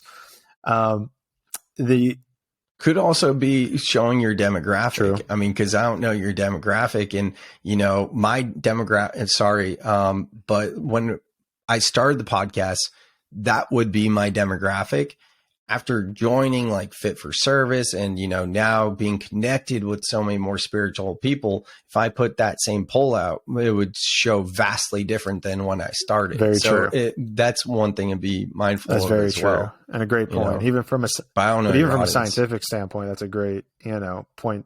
Well, this was. I think this was even before. This was even before the podcast. This wasn't even like a recent. Yeah, well, there you go. Yeah, so it was probably definitely more like, you know, the homies, and you're starting to get into, and they're like, bro, Clayton, like, What are you getting into? Like, trust me, I've had all my friends thinking I'm crazy and nuts. So I'm getting hammered on the weekend, poisoning my body for 4 days a week. I'm obviously the most intelligent. Yeah, exactly. Let's put that poll out again. You put out that poll and tag me or send it to me, and I'll put it out on mine too. And it'll be interesting to see your current demographic and mine, and then also compare yours and mine with the poll results. That would be fun. Idea. We'll talk about how we like set that up, or because we'll figure it out. Then what was the other thing that I was thinking of? I was thinking of something else. Oh, I went to the National Museum of History. There's a really nice one here in Pittsburgh, Carnegie, and just to look at all the dinosaur bones that they've got there. I think it might be one of the biggest in the world. I'm not sure. Don't quote me on that. But what blows my mind is whenever they talk about the years that they believe that certain dinosaurs were on Earth, and it's like somewhere between, if it's a certain species, they have these gaps of like 30 million years, like that they're not sure. Like, it's like maybe they were between 30 million years of existence to me. And then the entire period itself was like 250 million years. And so to me, I'm like, man, like I compared humans to it, and humans, I think chimpanzees have been on Earth for maybe 10 million years. And humans, like Homo sapiens, like branched off maybe 5 million years ago. And then our brain developed over the course of 2 or 3 million years. And so to me, it's like, how on earth was there not a conscious being on Earth? Because mushrooms had to be here. Maybe that, because I believe in that. I think there's a whole lot of value in the stoned ape theory. I'm sure you're familiar with that. Mm-hmm. So I guess maybe the one thing is maybe that the asteroid that took out the dinosaurs brought mushrooms with it. But assuming that mushrooms were here before mycelium was here before dinosaurs, there had to be a conscious, like, it's something that was self-aware whenever dinosaurs existed, right? To me, it just, I was looking at all these numbers and I'm like, there's no way that there hasn't, and I know it's going to sound crazy to say, like, there's no scientific evidence for anything that I'm spewing right now, but it was just like this intuitive download that was like there had to have been something. There had to have been something conscious that was alive during the dinosaurs that was self-aware of its surroundings. And like you're saying, if an asteroid hit, there's going to just wipe it out, and we're not going to know that there was ever anything like that. Yeah. Yeah, I haven't had those thoughts in a while, but it brings me back. I love it. Yeah, I'm not the best at retaining information, especially when numbers are involved. But the Atlanteans and the Lemurians, do you know how far back ago they were? I'm not sure. I haven't done a whole lot of research. Yeah, but on them. Yeah, if you're talking, because I don't know, but so were dinosaurs about 250 million years ago? Is that what we think, give or take a few million? I think they existed for 250 million. Maybe we should look this up. But I think there was probably like a 70 million year gap between timeline. And the other thing is like how close were the dinosaurs to 4.6 billion? Because if we think Earth has been around for 4.6 billion, let's just do the math. It could be a billion years ago that the dinosaurs were around. Then there's still 3.6 billion years of not knowing what was here. On its own, right, dude, right? Like something. Yeah, exactly. So if you just look at the number 4.6 billion years, we think this planet is 4.6 billion years. Like, how are we going to able to trace back far enough? Like, it's insane. Well, because there's something like, if it's a 24-hour clock, humans have only been on planet Earth for 5 seconds or something like that. Oh yeah, I've seen that. Yeah. Okay. There's a lot of cool. So the first like official quote unquote dinosaur, it was kind of like just like the little arthropod things, like just like real small things, would have been 540 million years ago.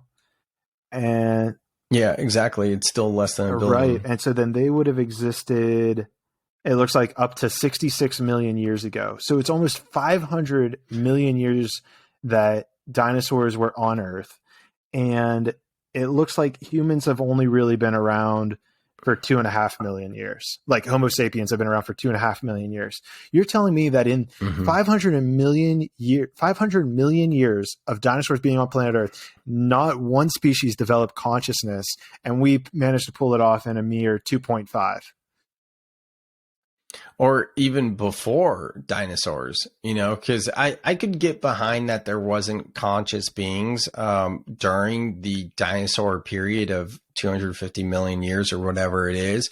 There's still nearly 4 billion years that's not documented and accounted for before that. That's kind of like the bigger number that stands out to me. But either way, like, yeah, it's thinking that we're the most evolved species to ever walk this planet is, like, to me, one of the most narcissistic thoughts that we could possibly have. Yeah, for sure. And here's the thing is, maybe we should figure out the wording of this question, because it's pinging to me right now.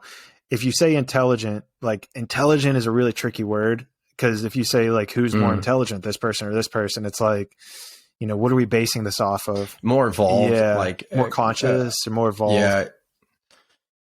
Yeah, the book Ancient Secret of the Flower of Life, Volume 1 by Drunvalo Melchizedek, does a really good job of talking about, like, the different levels of consciousness. And I know David Hawkins talks about that as well, a little bit different than Melchizedek in this way, but it's more of like a consciousness. And I'm blanking right now, but yeah, it's not about, like, intelligence in the way we do it. It's evolved, and we're a less evolved being, and to me, like, that's, I don't need stats and figures, and I'm still open, and I know I'm speaking in absolutes, but at the same time, like, that's what resonates with me and just rings true. So yeah. And I guess I mean, maybe to calm myself down at the end of the day, like, I guess the question becomes is whether or not does it actually matter, right? Because if, I don't know, like, maybe that's the next piece of this. I think this is part of the spiritual awakening process for when we first go down this rabbit hole, to get really caught up in all of these big questions. And as we start to explore more in the choose your own adventure, we start to look at different things. And yeah, I agree. I talked with a friend this morning. He's going through a breakup, and I already told him about the concept of twin flames, not to change the subject and get into twin flames. But then he told me that she on her own said something about him being their twin flame. And I left him a long voice text just being like, don't get caught up in all the drama and chaos of the twin flame and identifying with that label or anything like that. My point in saying that is more from this book, Sacred Contracts, and thinking about soul contracts, to give you a way to process and understand this. The getting into the drama of, like, oh my God, you're my twin flame, and oh, this is why, and blah, blah, blah. Like, I'd invite you to not get caught up in that, but you can use it to be like, oh, this is why it hurts so bad, and this is why XYZ happened. This is what I have to look forward to as a result of me, my twin flame, of course correcting me on the path, right? And it's the same thing that you and I are talking about right now. Sure, this stuff is so fun to talk about, but if we can get lost in it and make that reality, like, I mean, not that it's a bad thing, like, everyone has their passions and things like that, but you'll know when to come out of that, kind of rabbit hole. My dad said to me a couple of years ago, like, something along the lines of, like, why can't you just enjoy it? Why can't you just be happy? Like, why does all this stuff matter to you? And I go, Dad, you're passionate about hunting and fishing and gardening and, training your dogs, and you have so many things you're passionate in, all these hobbies. Like, this is one of my passions and a hobby and something I'm curious about.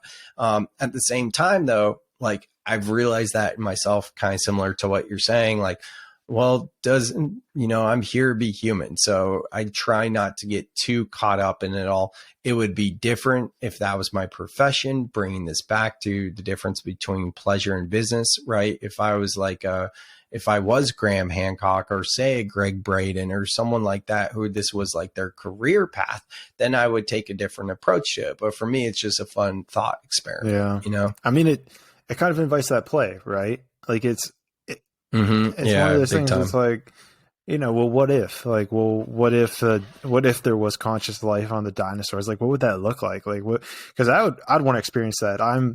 I haven't like deep dove, but if I ever learned, and I think I have done it once, but if I've ever really learned how to astral project, dude, first place I'm going is 400 million years ago. Like, I want to see what that shit looked like, because there are some gnarly dinosaurs that I'm like, this would be cool to see this shit going on. Get some ketamine and go on an inward journey with some good music, and make sure you get it from a legit source so it doesn't have fentanyl in it.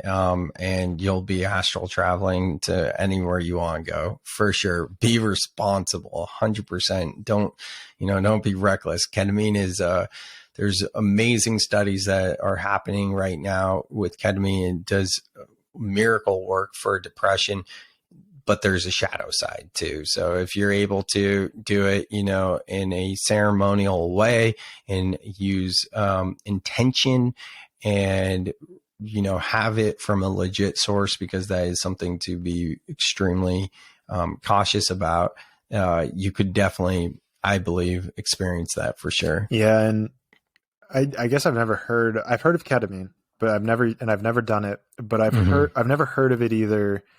I've heard of it. I haven't done it, but this is the first time that I've heard of it being used for something like astral projection. Is that like would you say that that's the drug you should use if you're trying to astral project, obviously with all your disclosures? Yeah. I mean, this is a tricky topic. It's tricky, and this isn't something I talk about on my podcast or I talk about publicly that much, because it is such a delicate subject, because ketamine can have fentanyl. Ketamine is known as a party drug. It's different than talking about psilocybin for healing. Ayahuasca, it's not even the type of thing you would get on your own, do on your own. At least I would hope not. Same with bufo or, any of these things. Ketamine, however, it's very easy to get on the streets. I was turned off to doing ketamine for a long time, and then I eventually tried it, and I did it ceremonially, and I got it sourced from a legit source, and I went within with music, and it felt like the movie Inception, like creating my own reality and being the architect and building these places and astral traveling and seeing things. And I've been inside of the pyramids, like all kinds of stuff. And ketamine, like I had a really dark time with ketamine where I was addicted to ketamine, and I would do it several times a week, and I abused it, and it got very, very dark. And part of that is because it's this, for me, a lot of times it comes back to not wanting to be on Earth, and not in a suicidal way, but just wanting to be outside of this third density of space and time. And, ketamine was my thing that gave me a glimpse into that, because for the most part, I don't really have visions or in ayahuasca ceremonies or anything like that. For me, it's more heady and downloads and, maybe some slight visions. And definitely without medicine, I'm not like put in the stars and astral traveling and doing all that. So ketamine was a very accessible way to get there. And then it became a thing where, especially, a lot of times I have a story of weather dictating my mood.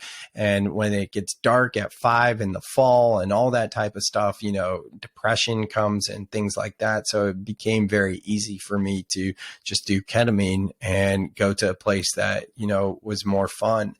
And it got very dark. So all of this to say, I am not a proponent. I am not advising to use any of these medicines specifically.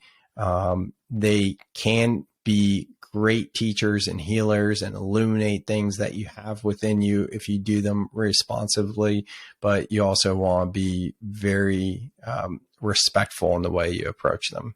Absolutely. And I think that what was coming to me is something I've heard people talk about. And I was like, oh, that's probably true. I've never experienced it myself, but I know there's maybe a subculture in the plant medicine healing where people kind of just do it because they see it as this healing thing. And it's like, oh, I'm going to do ayahuasca this week. Then next week I have a psilocybin ceremony. Then the week after that, I'd be doing ketamine.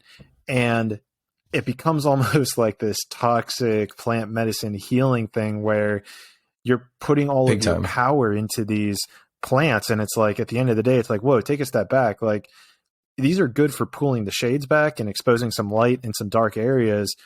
But at the end of the day, you still need to integrate. You still need to check in with yourself. You still need to feel what quote unquote sober, although a weird word, because I mean, you could argue this is a whole giant trip in itself.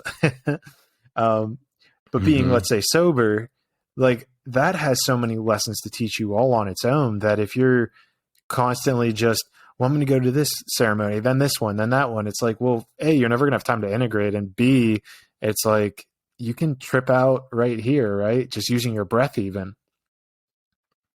Yeah, true. No, I agree with all of that. And for me, like, it never got too dark or too bad. Like, I mean, I had that period with ketamine. I've had times where it was questionably close going from one ceremony to another, but it was a teacher for me to learn that side from felt experience of going through it to a certain extent.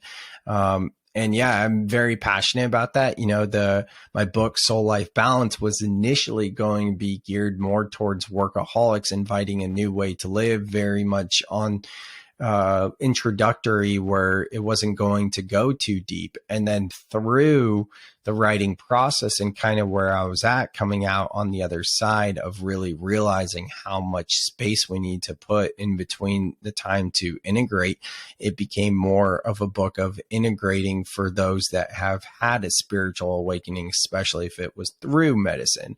So yeah, just through the timing of when the book was ready to be birthed, it turned into kind of the season I was in my life. That's awesome. I mean, and you know, everything happens whenever it needs to, right?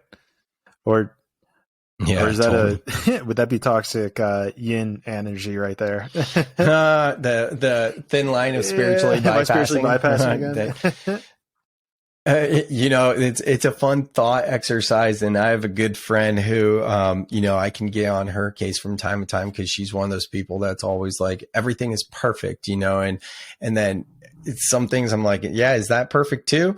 And she called me up a few days ago with an amazing, phenomenal story about how, you know, basically this one person was traumatized because of XYZ, and that needed to happen for them to heal like their relationship, their wound with their father. And, you know, she realizes, and I'm not speaking for everyone, this is her words, but she realizes that her sexual assault that happened to her multiple times at different points in her life needed to happen, and that it is all perfect. And I'm like, yes, you know, kind of like what I wrote in that section, I 100% believe it, but I do think there's certain times when we really need to catch ourselves. But for the overarching, like, belief is, yes, everything is perfect and everything happens exactly when it's supposed to happen. So yeah, I do believe that, but I think we can get in the way. Our egos can get in the way and use that as a way to, you know, be like, oh, I'm going to throw down 10 grand on the statue because what the fuck, you know, this is all play anyway. You know, we need to bring a little, as you put it, discernment into it. It's a good point. And I think that's something that I'm going to be a lot more conscious of over the next week is that element of, let's call it spiritual bypassing. Cause I think that's super powerful. And I think whenever we get off here, that's the first section I'm going to jump to in your book to read that. Cause you know, it's something I'm toiling with right now. I've never even had a word for it. And I guess I was never even kind of conscious of it. Cause I was kind of just like, you know, and there was this level of almost inquiring too much, if that's possible, where you talk about these things with people and then you almost push it on every single sentence that they say. And there's a little bit of toxicity in that, maybe, where it becomes a little bit ego driven of, well, I'm seeing on the other side of things, like, here's another opportunity for you to glimpse into this higher level of consciousness. I don't know if that makes sense. Did that make sense? No, I get what you're saying. I get it. And, that's where, we can use your own advice and bring more play and just be like, well, whatever, like sometimes we get lost in these thought patterns or these trying to really trace it to the result. And, that's fun until it's not. Right. No, So. yeah. And yeah, I guess that's probably a good way to look at it is. And maybe that's where you kind of balance that yin and yang energy, like with the statue. It's like, well, if you do this, is it going to make your life more play or less play? And if you're creating a ton of stress, financial pressure, let's say, it's like, if you can still view that in a world of play, then, maybe why not? But, maybe there's that level of, well, first of all, the discipline of, hey, you said if it was sitting down and this one's standing. So, so I guess there's two things there, right? There's one is that discipline of before I saw it, but also it's like, are you still going to be able to play with life, or is this going to make life more serious if you actually purchase this? And this is what soul life balance is all about, right? Bringing in the archetypal energies of yin and yang, masculine, feminine logic and intuition, and to your point earlier, talking about the pendulum swing, like, making sure that we're not swinging too far to one side that's just all analytical and logical, and the other side that's all is perfect, light and love, finding that kind of balance in between that works for you. Yeah. And I think that's a great place to kind of wrap this up, because I just saw that we're a little bit over the 3-hour mark, which is. I can't believe we did over 3 hours. Nuts. That's nuts to me. I've never been on a Zoom call, let alone a podcast, sitting at my computer for over 3 hours. It's crazy, right? It just flies by too. Yeah, for sure. I think you're the second person that I got over 3 hours, which is, I don't know, crazy from my perspective, because it's like, I don't know, they're just getting longer, which I love it. But for Sam, sure, at this point, obviously your book is something you should plug, but I give I guess you don't even need to at this point. Half this podcast was talking about concepts from your book. But I give the guests some time to just, if you want to encourage people to do something, if something's on your mind, if you want to plug any of your material, the floor is yours, have at it. Yeah, similar to you with your course, like with my book, I price at a very accessible price point. And for me, that is because I'm so passionate about this. And the biggest core concept from the book is something I touched on earlier, and it's about mission, dharma, and purpose. And it's really the invitation to sit with yourself, whether it be meditation, reflection, contemplation, or journaling, and to see how you're living in your life. And if there are things that you can identify that you may be doing for external validation out of external pressures, and to really take your sovereignty and power back and let go of those things that you don't need anymore. And for more in the book and to connect with me, you can check out soullifebalancebook.com. There it's got links to all my podcast, Soul Seeker, my social media. Obviously, I purchased the book and so much more. That's soullifebalancebook.com. And Clayton, this was an awesome experience, brother. I am so stoked to have done this with you. You're an awesome dude. I can't wait to stay connected with you after the podcast and have you on my podcast and unpack your letting go story, Egypt, and your journey as well. So I just appreciate the opportunity. And this has been a lot of fun. I didn't know what a 3-hour podcast would be like. So I appreciate it. It's pretty wild. And dude, I appreciate you as well, man. Like, super grateful you took the time out of your day. I know it's hard. It's weird asking people for 3 hours of their time too, because it's like, what? It's like, you don't do that. It's like, podcasts aren't that long, but thank you. I appreciate you being here, man. I look forward to it. And yeah, I think we left everything off just enough. So now people got to go listen to us again on yours. Also, with that being said, I'm going to grab all your links from you. And so guys, you don't even need to remember those links. Just go down below and you'll see them in the show notes as well. And other than that, I don't think I have any updates. But yeah, conscious monkeys. Let's keep growing together.